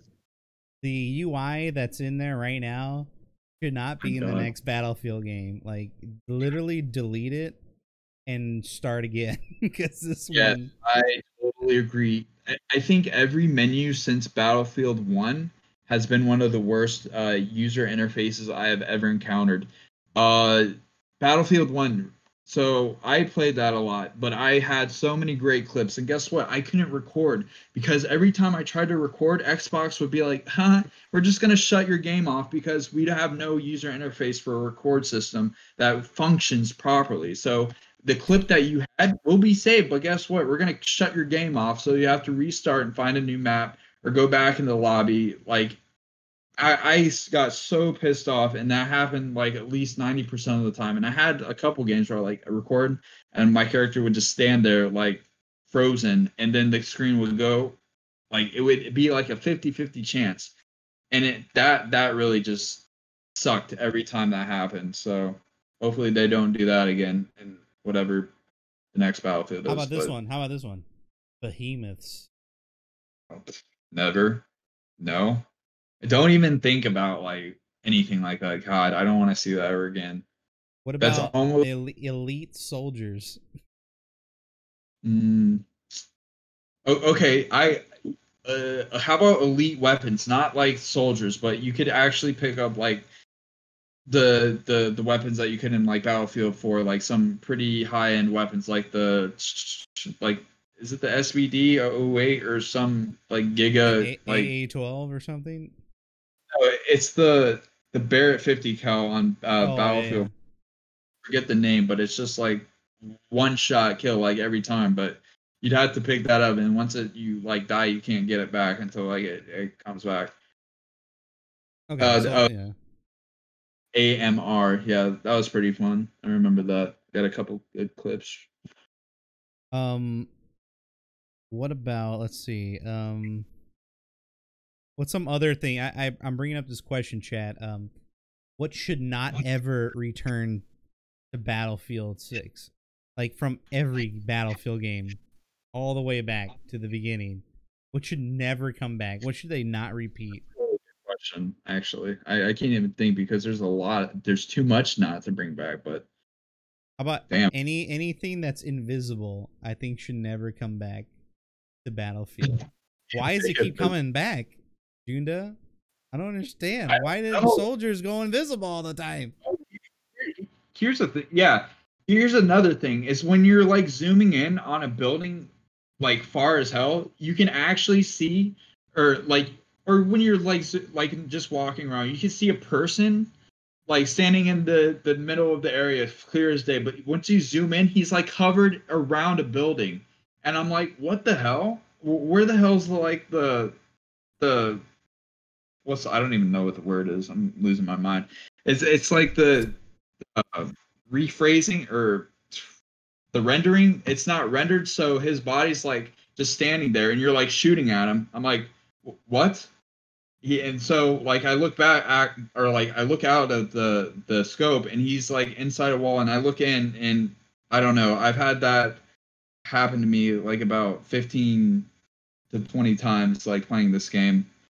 And I just never understood. So like maybe rendering or long distance rendering might be a thing. So Yeah, I don't that's know. something that they would have to fix on their end. It would just it involves probably a lot of code I'm not familiar with, but I'm not sure if any game has ever really mastered that. I don't know, but view distance rendering is something that is probably engine related, and I don't know what else, but All the cosmetic yeah, BS. Yeah. random recoil suppression. I swear to Yeah. God, Yeah. any type I of never. suppression that fucks up the way my gun behaves, fuck that. I don't want I that think ever coming back. uh, Battlefield 4 kind of had the best suppression in my opinion. It kind of like blurred the character because he was like it was like not like completely Visual. fuzz. It was like he knew he was getting shot at, so it'd be like one of those like spider sense tingle feelings.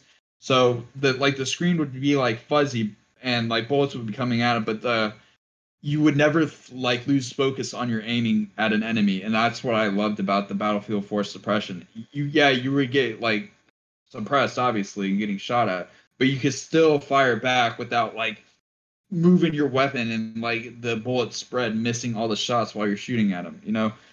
And that's one thing I definitely would like to see if that were the case with suppression.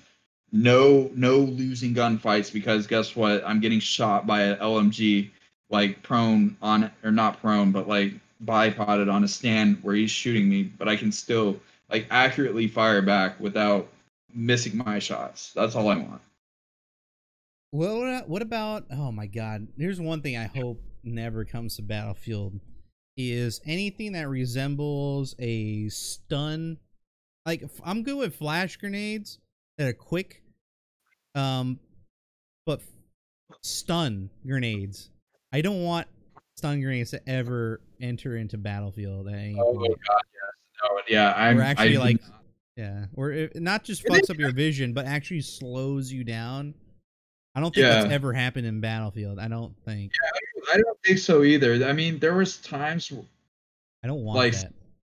like maybe it was like Battlefield Hardline or something. Like the commander would have like these little boxes in a, like an area, and once you hit them, like your character would be flashed or something. I just don't remember, but like that's like the only thing I remember ever being concussed by something. It's like shooting something and like just a big white flash comes up. But it wasn't like a very long time either. It was just like a temporary flash, but your guy would be like, "Oh, what the hell?" But that's all I remember for like the little Yeah. flash. Never saw any concussions. I don't want that. Yeah, the Call of Duty stuns. That would make the Yeah, game so annoying because it would happen so often. You know. Oh my God, it would. No. in a modern battlefield, I don't think that'll happen. Gas. I kind of over abuse that too. I'm not gonna lie in Battlefield 1 because they're just so stupid easy. So of course I played with them, and yeah, I could definitely say that I would not like gas because it's just so stupid. Like who wants to put on a gas mask and lose gunfights because they have to ADS with a damn like Lewis gun or a sniper because they chance to even return fire just like miss that like 50 chance, you know. But what about gas grenades? But you can ADS while with the ooh, gas mask. that would be really toxic. Not gonna lie. So okay, so it's best not to have it all. Yeah, not even at all. Okay. All right. What else, chat? What are things that Battlefield should never see again? What about like game modes? Specific game modes that Battlefield should never see again? Yes, I definitely agree. Never bring a battle royale back in Battlefield, please God. Okay. Yeah, mortars. Yeah, no more mortars. NBT. What the hell was that? It's Is like that it's a launcher. It's a you a can mortar trace it. launcher? No, you can trace it. Oh, okay, I gotcha. So it's like the small or like I the guess so. Yeah. Fire and forget rocket launcher. Yeah. They're gonna have lock on, dude. If oh my god. Okay. Let's talk about lock-ons, because if it's gonna be modern, there's gonna be lock-ons everywhere.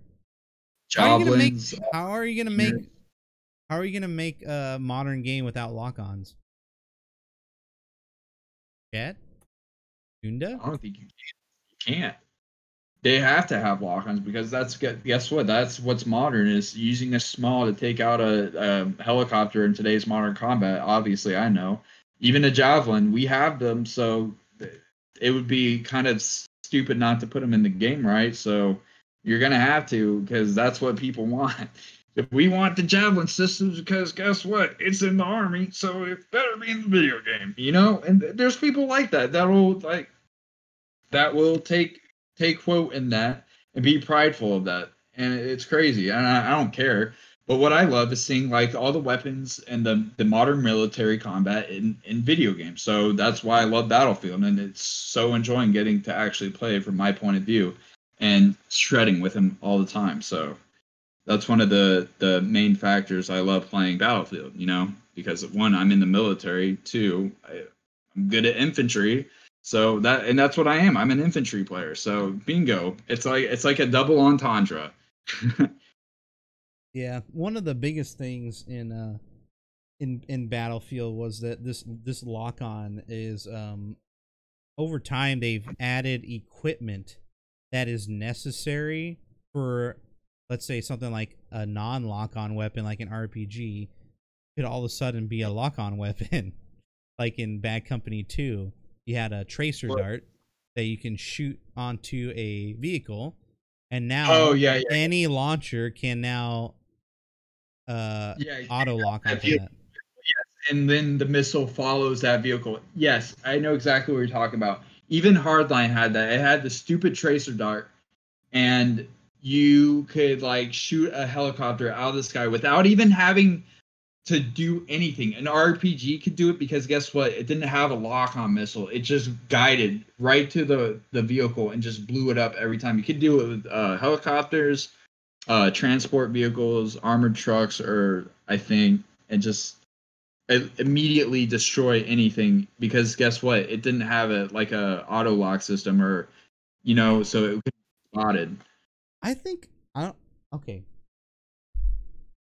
don't think they should. I don't think they should bring on auto lock-ons, even maybe for equipment. Maybe. Probably not even that.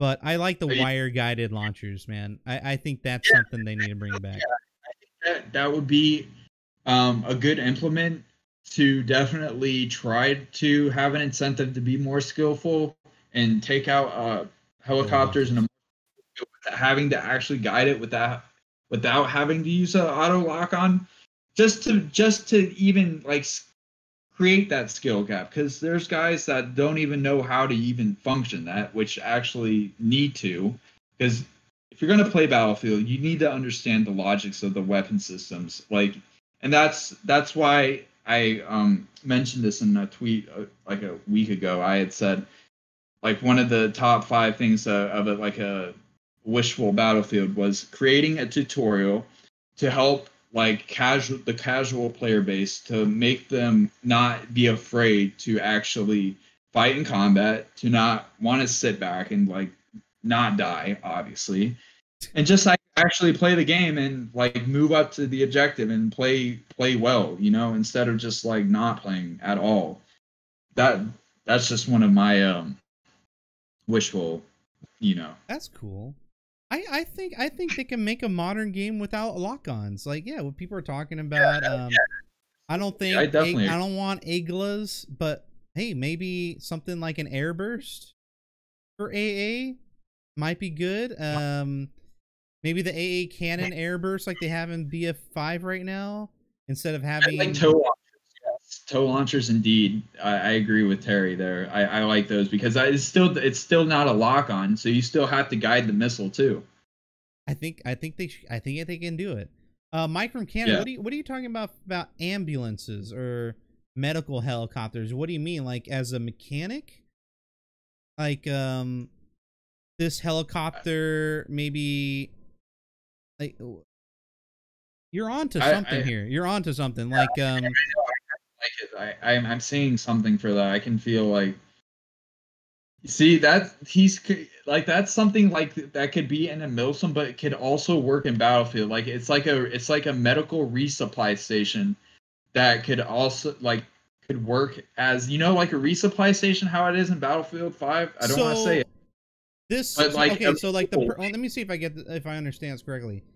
There is a medical type helicopter that people can fly around. There's no guns on it or anything like that. It goes around. It can pick up perhaps wounded people so they can re-heal back up and they can jump off whenever they're fully healed. That kind of thing. I kind of like that. Not gonna lie. And an ammo. Maybe it could be both. It could be health and ammo. You can just get on the chopper or whatever. And they have that system in, I believe, Arma 3. I know that game to bring up, but yeah, I played Arma 3 quite a bit, so I know the scenarios. And they do have like big ass armor trucks, so like you could actually, and even if they do bring vehicles, which they're not going away, and it sucks, but if you're a vehicle player, you'd have to get resupplied by an armored vehicle truck. And that's the only way you could do it. That would be the only way to do it if that were the case in Battlefield. And that would be epic, because if that's the case and you're a tanker, you have so many set shells, like 1 through 4, and not infinite rounds. You'd have to get resupplied by an armor truck. And if you can blow it up and stop that from like antagonizing the tank to keep getting more ammo, the infinite, that would be epic. I think that would work, and then you could obviously take out the tank and continue to move on to combat. And it's crazy. Like, I could see a Battlefield like that. It kind of turn into Arma, but like, it's good incentives if they actually put it in a game where we're just trying to like spruce things up and make things better in the Battlefield scenario. So I'm just trying to come up with like crazy ideas, and like it's even making me hype, because like I feel like that would be a fucking epic idea if that were the case. God, you know, I really like little ideas like this to make the Battlefield more expansive, because I think they're gonna have more than 64 players for the next game. Oh, I really think it's gonna be either 40v40 or 50v50, and I think that's where they're gonna cut off a regular conquest and whatnot. They might have like a mode. Dude, I think they were gonna do what Call of Duty's trying to do with the whole Warzone thing. There's gonna be I think there's gonna be a Battlefield mode, like a special big mode where it's called Battlefield All Out War, right? And it's like 150 versus 150 or some MMO shit. I don't know. I feel like they're gonna do that. I know, you know. I don't know. I kind of wouldn't necessarily put it like Call of Duty is just trying to like outdo Battlefield at this moment. It's just gonna like, they're just trying to like shove it in their face. But like, yeah, but DICE is gonna they're gonna whip their dick out, dude, and they're gonna go like, oh yeah, 75 or 75. I kind of like that better. It's just a little increase, but yeah, 64. Well, it's 64 to 64 to 75 75. It's like 11. No. It's 32v32, Junda. It's never been 64v64. Oh yeah, I know. I'm losing my mind over here. No, that'll be a huge jump. Thinking about the server, or like when you see the 64, that's what I meant. So like 75 on 75, that's I'm stupid. I can't do math. Will the new tech that they have in these new Xboxes and PlayStations, will a new updated Frostbite open? Because I know the current Frostbite ain't gonna fucking handle that many people at that, the hertz that Proto's talking about. They need to do something. Maybe with a new Frostbite engine, maybe. Like, we don't fucking All know. I know is that I will be playing on the Xbox Scarlet system, so I'll be playing on a nice, whopping, amazing PC, and I will be switching parts soon too. Like, I don't want to just stick with the 2080 Ti. I want to actually get the superior 30 series. But like as you're saying, like it's I don't know what they're gonna do with like all the frame rate and hertz things with servers. So all I know is that I want to be able to have a very smooth pace server where I'm not having to like glitch out every 5 seconds and like not have 30 FPS movement. That's all I want. It's just Frostbite crazy. 5? We're on Frostbite 3, right? I'm not. It'd have to be Frostbite 4. I'm pretty sure we don't have. There is no Frostbite. Yeah. It'd be Frostbite 4, I guess. I don't think there was an absolute Frostbite in Battlefield 5. I don't think. Was there? Wait, say again? Was there a Frostbite in Battlefield 5?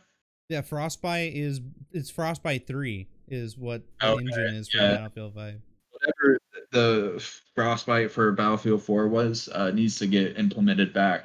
But new no, you don't want older Frostbites.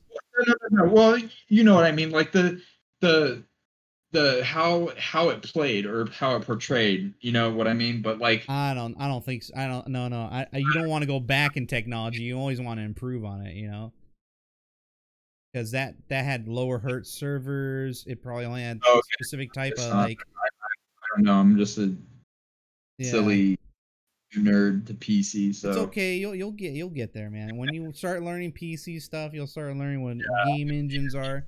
I don't even fully understand what game engines are, to be honest. But what can they handle is what they're actually, teaching us or describing what this, when they do their tech demos and shit at Gamescom in Germany and shit. Like, they do all the tech demos. Like, this is what Frostbite 4 can do. It can, have like real world looking lighting and textures and shit, like I feel like the next engine, it has to be a new Frostbite engine. It has to be. If they want to be leading in the tech thing, they want to get rid of the tech meme. DICE has done it before. They have done it before with the first Frostbite game, and then on to Frostbite 1.5, and then Frostbite 3. Oh my god! I mean, they've leaped a lot of bounds when it comes to technology.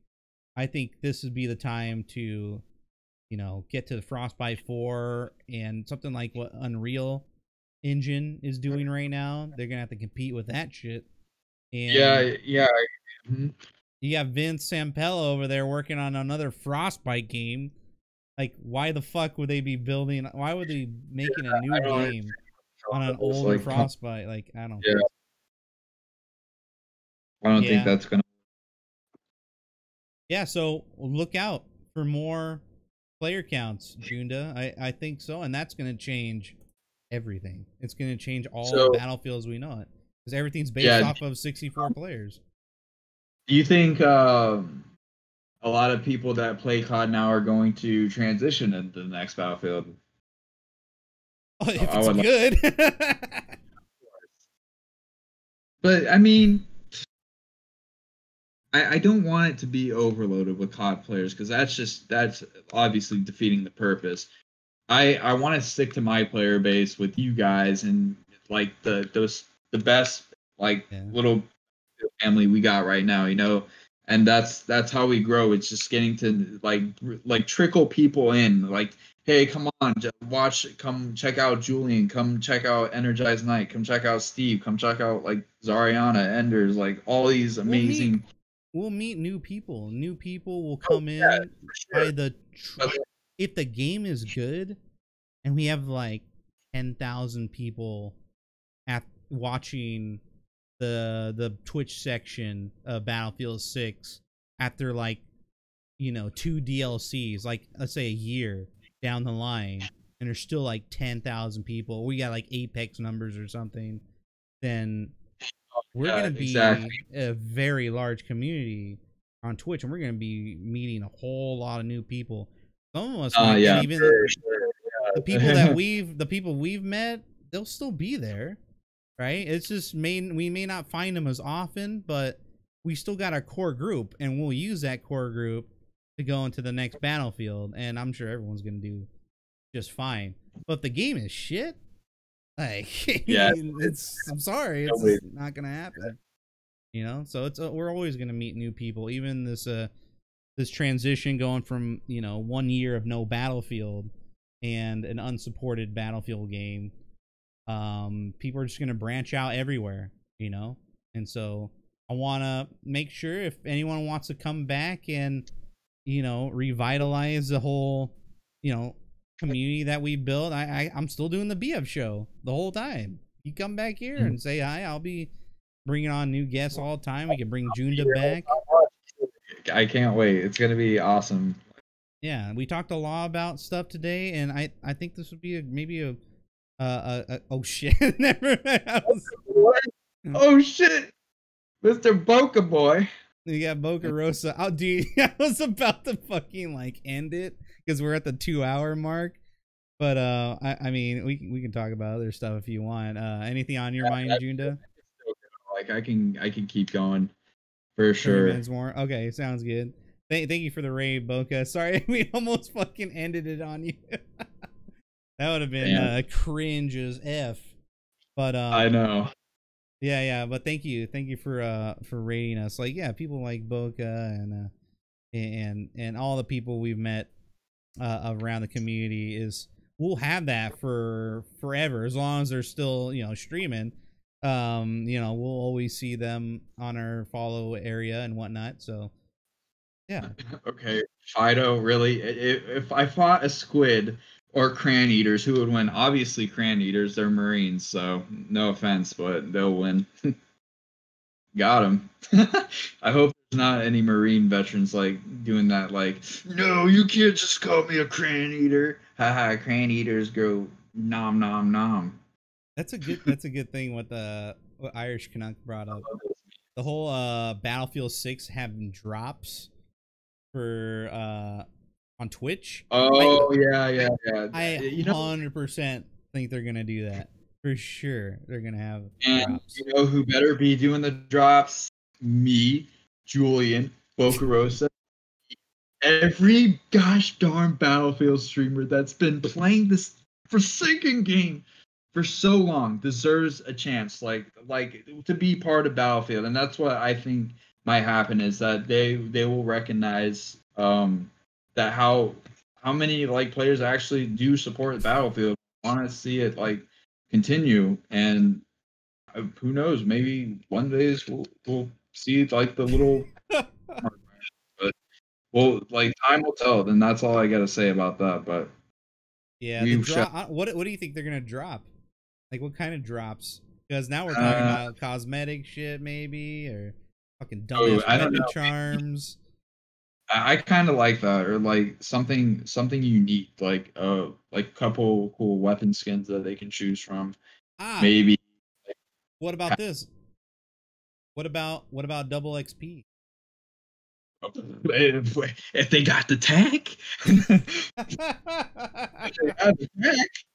they specifically said, and I quote, "We do not have the tech." Like, it's absolutely insane, like how they said that, and we just made a meme out of it. Oh yeah, we'll never forget that shit. No way. But yeah, man, that'll be a great way to get rid of that meme, is to maybe drop some double XP on those drop events for Twitch. Yeah, skins probably, maybe like do you think they'll do the elite soldier stuff again? Sell elites for $10? Oh, I think that kind of needs to get scrapped from the series. Like that was like kind of Battlefield 5's own playoff thing because of like maybe the war stories or whatever they did. But I just don't really see that carrying along into the next Battlefield. That just needs to get scrapped completely. I kind of don't ever want to see that again, to be honest. Like I cool, would like elite sets of like yeah, legendary sets or like something. cool, like, outfits, but not like a whole. And I will say this right now: the fact that you can't change your elites character customization really triggers me because I would rather actually put some other uniform on than while looking at like some guy who's wearing a fucking like dick plate hanging down to his knees. You know, like who wants that? I don't want it. I don't want like freaking Jack the Ripper like carrying like a nut plate like hanging from his like penis area like all the time. I want to wear like some cool ass outfit without like having that. You know that, but that's what I'm saying. The fact that they couldn't change the characters to customize them how you wanted, even with the Bush outfit, that like you can't even use that on elites. But just like think about it and just like take it in that how that didn't happen. So that's one thing that really triggers me a little bit is that how I couldn't change the customization of elite. So All right, here's a question for you guys, for everybody that's in here. What will be on the cover art for Battlefield 6? ooh, that's a good question. Go. I think it's gonna be like a resemblance or like how Battlefield 3 was in a way. The guy standing. I don't know. Cyborg. Dude, I was thinking a robot. I really think there's going to be a robot, man. Flip me on that one Steve for the future. Oh my God. Steve Fisher, dude.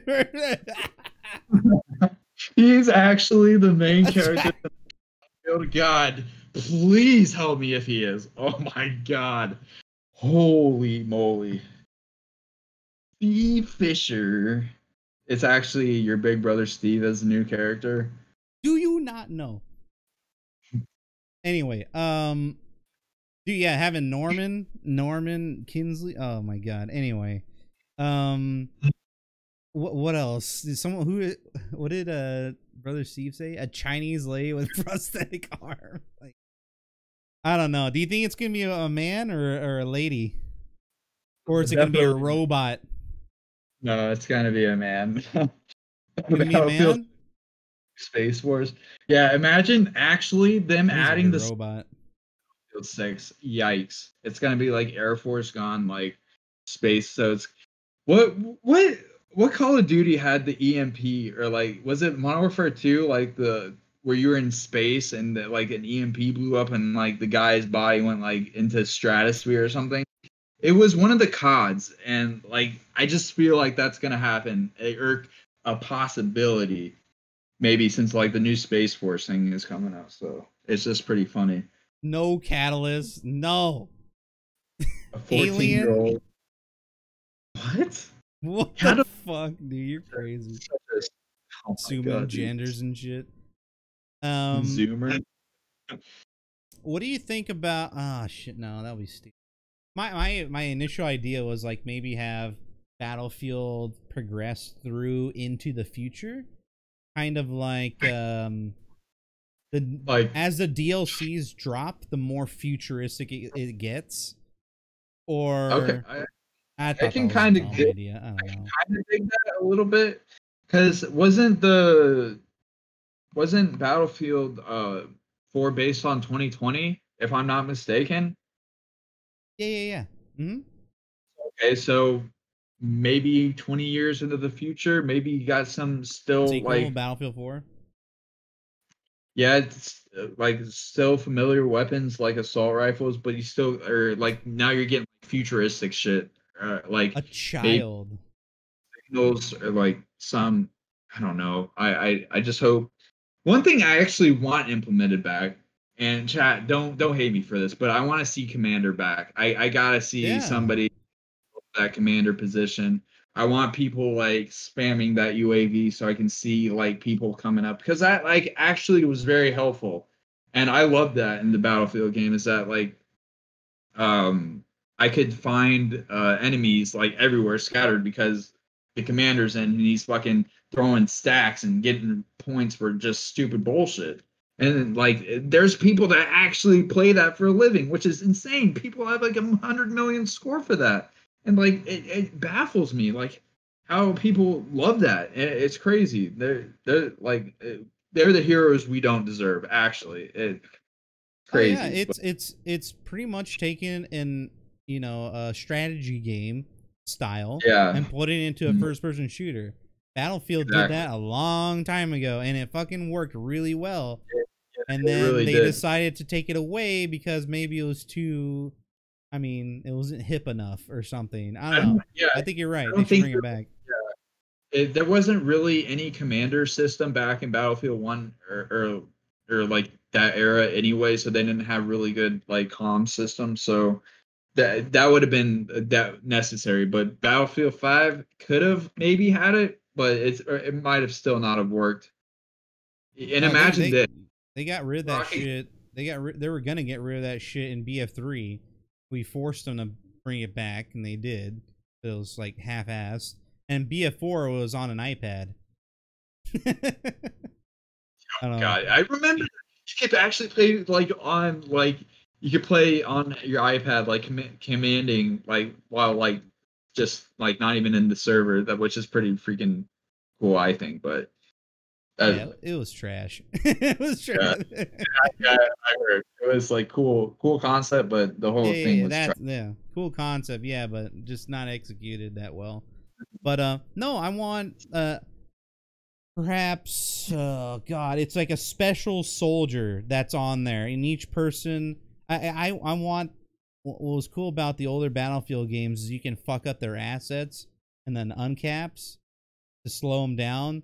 So that led to like really toxic behavior and whatnot, and that led to stealing vehicles in the uncap and all that shit. You know, they don't want to repeat all that stuff, but make them maybe the commander can be a useful thing on the battlefield, almost like those are the people that can do the squad call-ins. Only them can do the squad call-ins, and Yeah, the more points your team gets, the more opportunities that super soldier can get. Even if he dies or not, he respawns. He can fight, but he can actually do shit. You know. we're making moves out here, brother. You just got me an excellent incentive. Your system can also bring in vehicles, so you can't listen here, chumps that use vehicles. You actually have to play the game to get a vehicle, so you have to play as a squad and actually get requisition points to get that vehicle. If their commander You give it to incentive the was commander. You don't give it to your and the squad leader. to you as a squad leader, so the commander is in charge of like giving out vehicles, which I think that would be absolutely epic. I'm Yeah, not but even. here's the problem though. If you give the commander man too much power, what if the commander's a fucking boomer and doesn't Well, play at all and just stays in the back? What are you gonna do okay. now?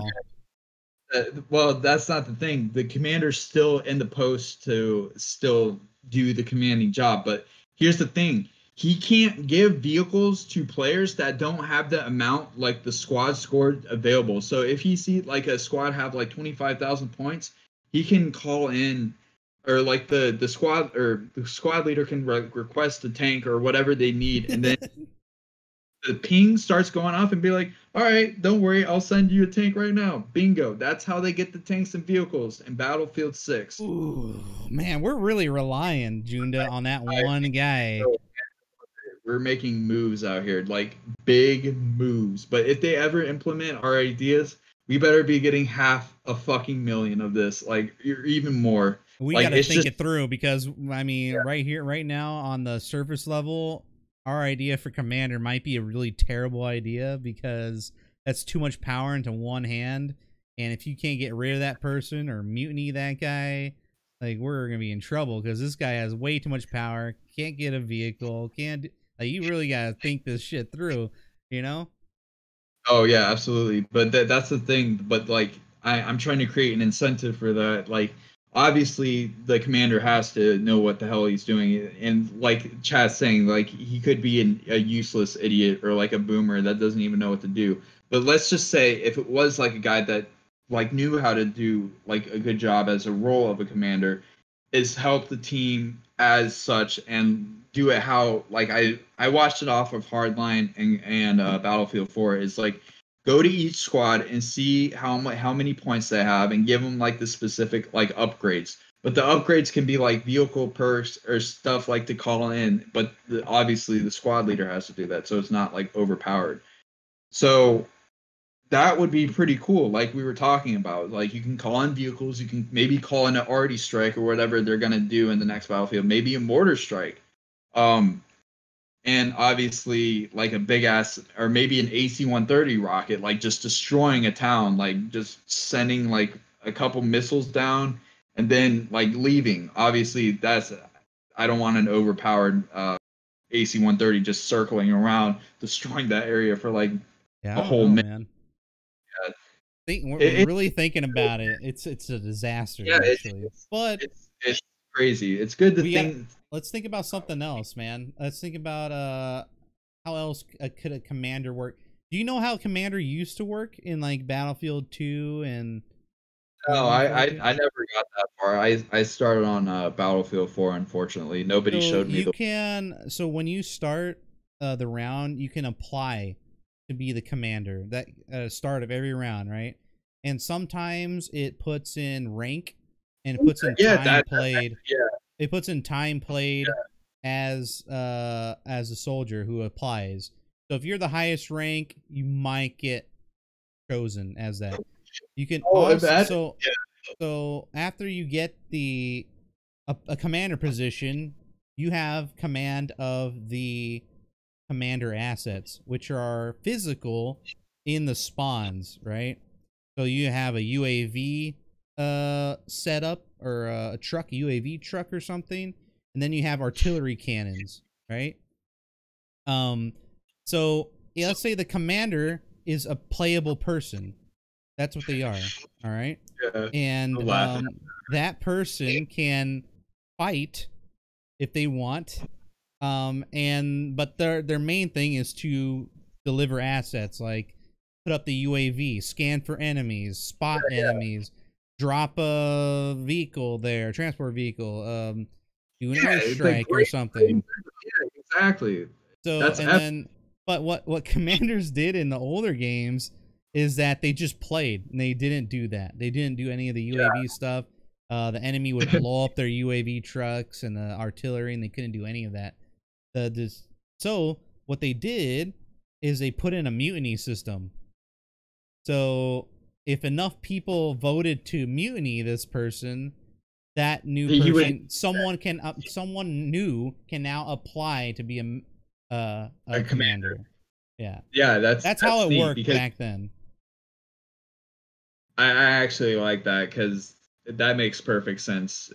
Obviously, if a boomer was playing, like obviously he's like 55, like drinking his Sunday moonshine, like, and we're actually playing the game and he's like not doing his job, I would be like, all right, see you, and just get a new like commander and that knows what he's doing. And like, there's actually people that love playing commander, and I've met a couple of them and it's insane. They know how to do their job. They look at the squad that's like doing the most work. They get rewarded and they move on. Like, and maybe actually, I don't think we like talked about this yet. But what do you feel about bringing back the perk system? You know how it was in like Hardline, Battlefield 4, the little four green squares like underneath where your weapon was or whatever it was located. But it told you like you get more ammo, like you get the perks like access. Oh, yeah. I remember that. Yeah, the bonus perk stuff. Yeah, I don't know. I really didn't care for it that much. I can see chat not really liking that. Yeah, it was. I didn't enjoy it that much, to be honest. It's like nice, but I mean, I kind of liked having like oh yeah, never bring back attrition, Hey, but what's up, I mean iFly? Thank you for the raid, like dude.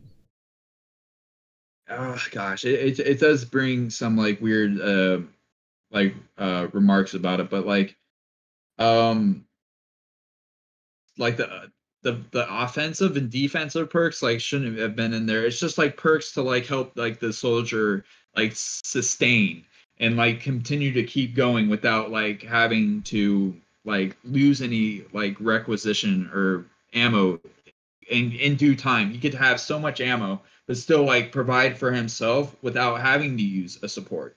That's what I enjoyed. But like, yeah, the offensive perks, like defensive, I didn't really get into. It was just like all about getting the ammo and having like a set capability of what I had and what I can do as an infantryman and continue to fight and do Ammo what I. and ammo and health attrition just needs to go. I think they've done it Yeah, before.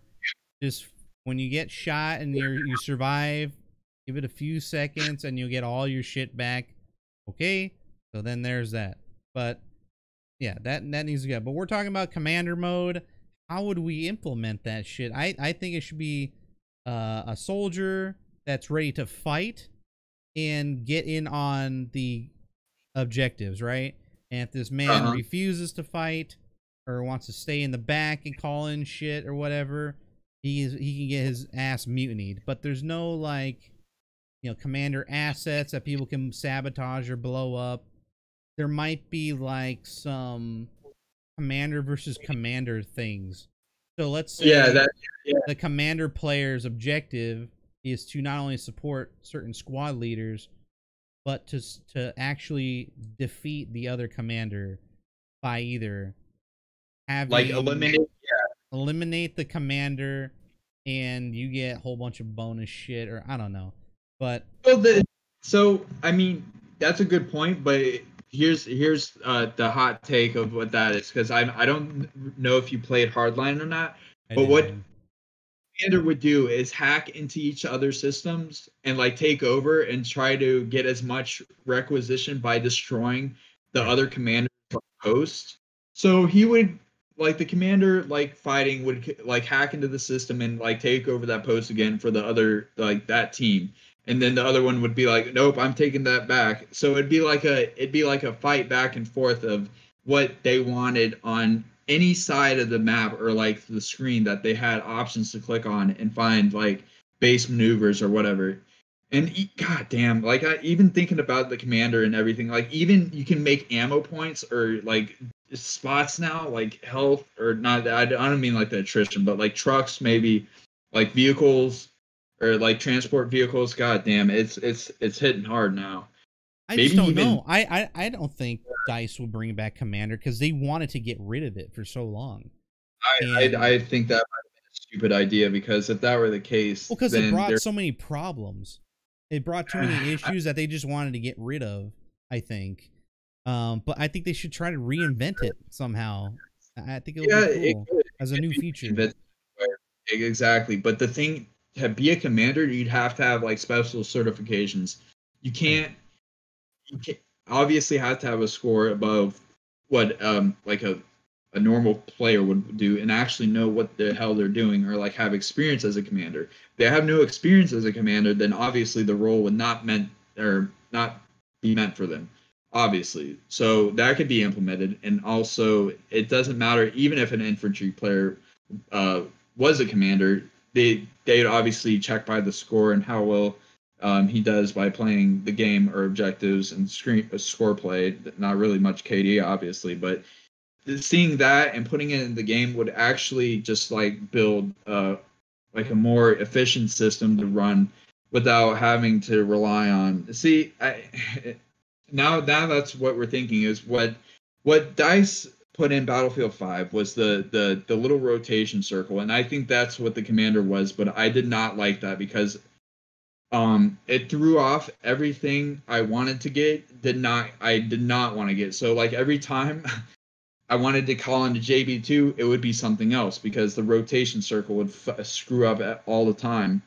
And I didn't really enjoy that, so I always would get frustrated or get like a pack wagon or like a tank instead of a V1 rocket, so it just chunked like numbers, and I didn't want that. So maybe if they do bring back the circle, is maybe next time bring or give like a prompt to say yes, do you want this or no? Because like I'm not going to be able to click on like something that quick again and still mess up. I just not gonna let that happen again. That's just really frustrating. Yeah, again, it'll be tough for them to manage that. Um, it would have to be a brand new feature that has some aspects of it, but I feel like I don't know. It would be nice to see what they come up with, but man, it'll be tricky as fuck to get it right because you have to Yeah, plan. You have to make the absolutely. whole map like designed for that. You have to make the whole game kind of designed for that to an extent. And I don't know if they want to put up that much time, but um Tombstone brought up an idea of just getting rid of the classes in particular. I kind of, yeah, I think that might be a nice little trick too. Like you can just at this point, you should just be able to play with what you want, and still like you can pick like from like different you can different factions like support, recon. It has the classes or like the names of course, but you won't be able to pick the class. You can just like pick.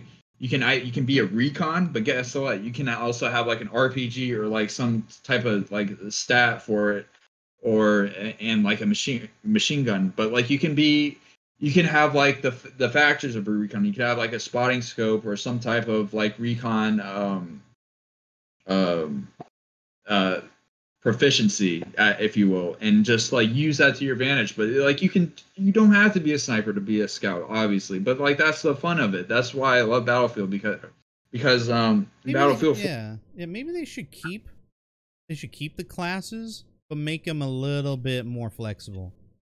yeah, in a way, and I know what you're saying, but I definitely agree. Like it shouldn't be limited to just like playing as a scout, as a sniper. You know, that's not really enjoyable all the time.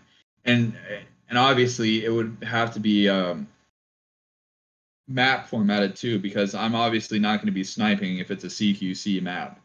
But But maybe that sniper class can have CQC weapons. yeah, exactly. That's exactly what I'm saying. It's like you have like the like PDWs, like carbines, just how it was in like Battlefield 4, but like not limited. You can use anything, like even assault rifles as a like a recon, and just like have the best fun and play with the M4 I don't 60. know. Yeah, there's just so many ideas, and like obviously we're just like It's just brain. about balance. It's about class balance. Yeah, That's the whole part of the classes is to balance out the map a little bit instead of like and, having limits of who you can play, which I didn't like at all. I want to play engineer. I want to play engineer, but some people and, had and ideas of like at the beginning of the round, people will pick their class and it only has a limit of like, oh, yeah, only 10 snipers can be on your team at one time. And yeah, I'm not really for that. I'm not really for that. yeah. I'm not really necessarily either, but here's another thought I was thinking. Maybe if you have like a really like great weapon and you pick like some type of like a like perk or class for it, it won't be able to like select anything else because that weapon's already overpowered as it is. So you'd have to select something less. Like you can't have like an AR and an RPG combo. You can have like something less than that. You can get like something that does damage, but not as much as what an RPG would do. You could get like like maybe a couple like I don't know. I'm just like speaking out like Semtex, like grenade, just something like that to like even out the OP-ness. If though that sounded really weird, but how OP the like you know what I'm saying? It's just I hear crazy you. because I think about like all these scenarios like all the time. Yeah, just the trying to think all this up is just a little overwhelming for my puny little brain. Like they took decades to develop the Battlefield class system, and them just getting rid of it and then replacing it with OPness. I don't know how that's gonna It, happen, guys. It's gonna be something we might have to bring up in another Battlefield show, and I think that's the point. Going forward for the Battlefield show is to somehow create the best Battlefield we can just by using the community. Exactly. And argue with each other and shit, be cutthroat, like, oh, I want this motherfucker, and like really fight, you know, have like fights and stuff. And I want to bring on like, I'll be the moderator or something, and I'll bring on 2 people, and I'll bring up a fucking topic, right? I was like, all right, Enders and fucking, I don't know, Boca Rosa will fight against over. Okay, so I don't know, gunplay. Well, how do you want this gunplay? Do you want it this way or that way? And then they'll just duke it out, kind of thing. Or Battlefield is what it should be called. Battlefield by the way, Fight Club. I like that. I like that. I'll write that down. Edition. I definitely like that. I would like to choose Catalyst as my bring in people that like literally hate each other, like that Catalyst. I would do that because like I would not like. I would rather do someone like we get along well, but it'd actually be a really good debate. I wouldn't like talking to somebody I really didn't like. Obviously, that would Battlefield debates. Yeah. Obviously not. I'm just joking. But yeah, I was thinking about doing stuff like that. You know, just some, you know, people squaring off on like a specific idea, and then see over time if we can come to terms with these are the features that we want in the next Battlefield game, and then kind of like make our own Battlefield, you know, even if it's not going to be Battlefield 6 or not, but like kind of take out all the influence or all the evidence we've had from previous games, all the different stuff, and put it together as one. So yeah, this is an idea. It is, and it's. I've had a great time like expressing like what I would like to see, and to make the next Battlefield like just awesome. And I do. I really would love to see an epic Battlefield that we all enjoy, and like there's no way in hell we could hate it because it's just so fun and just like continue to play it, and like, and obviously, and never again, I do not want to see anybody grind to 500, like maybe 200 for like the max rank, but 500, like come on, that's just insane. Maybe they were just trying to do that to come up with like a pyramid scheme. Like maybe if we get to 500, maybe we'll have time to like update the game to where it needs to be. But guess what? Joke's on you because the game's not published anymore, you know. So like, I think the insane amount of ranks is fine, but you know what's not fine? Shit ass rewards for those high ranks. People that want to do the long run, like you gotta get some better rewards out there, more exclusive stuff that not a lot of people have. That'll be more of an incentive to grind, you know, or to prestige. Absolutely. You know, so we'll see how that goes. But yeah, company coin as a reward is the dumbest thing ever. But they're gonna have boings. They're gonna bring back boings. We all know that. Sure. Yeah, I know cosmetics are gonna be a thing. But here's the thing: I don't want to see is a small variation of where I'm not gonna purchase like stupid skins that I don't want. I want to be able to like customize the skin how I want to. And I thought that was one of the best things is like getting like an epic skin. Even like the Battlefield 4 skins were really awesome. I enjoyed them a lot. But like something as simple as that, like, but I can still customize the color and just be like noticed. You know, oh look, hey, it's Junda because I can see his weapon and like he has like all this. You know, just be like recognized for just. I don't know. It's just like I'm bullshitting at this point, but it's just like little good like concepts, I guess. Yeah, we'll talk about those in other Battlefield shows.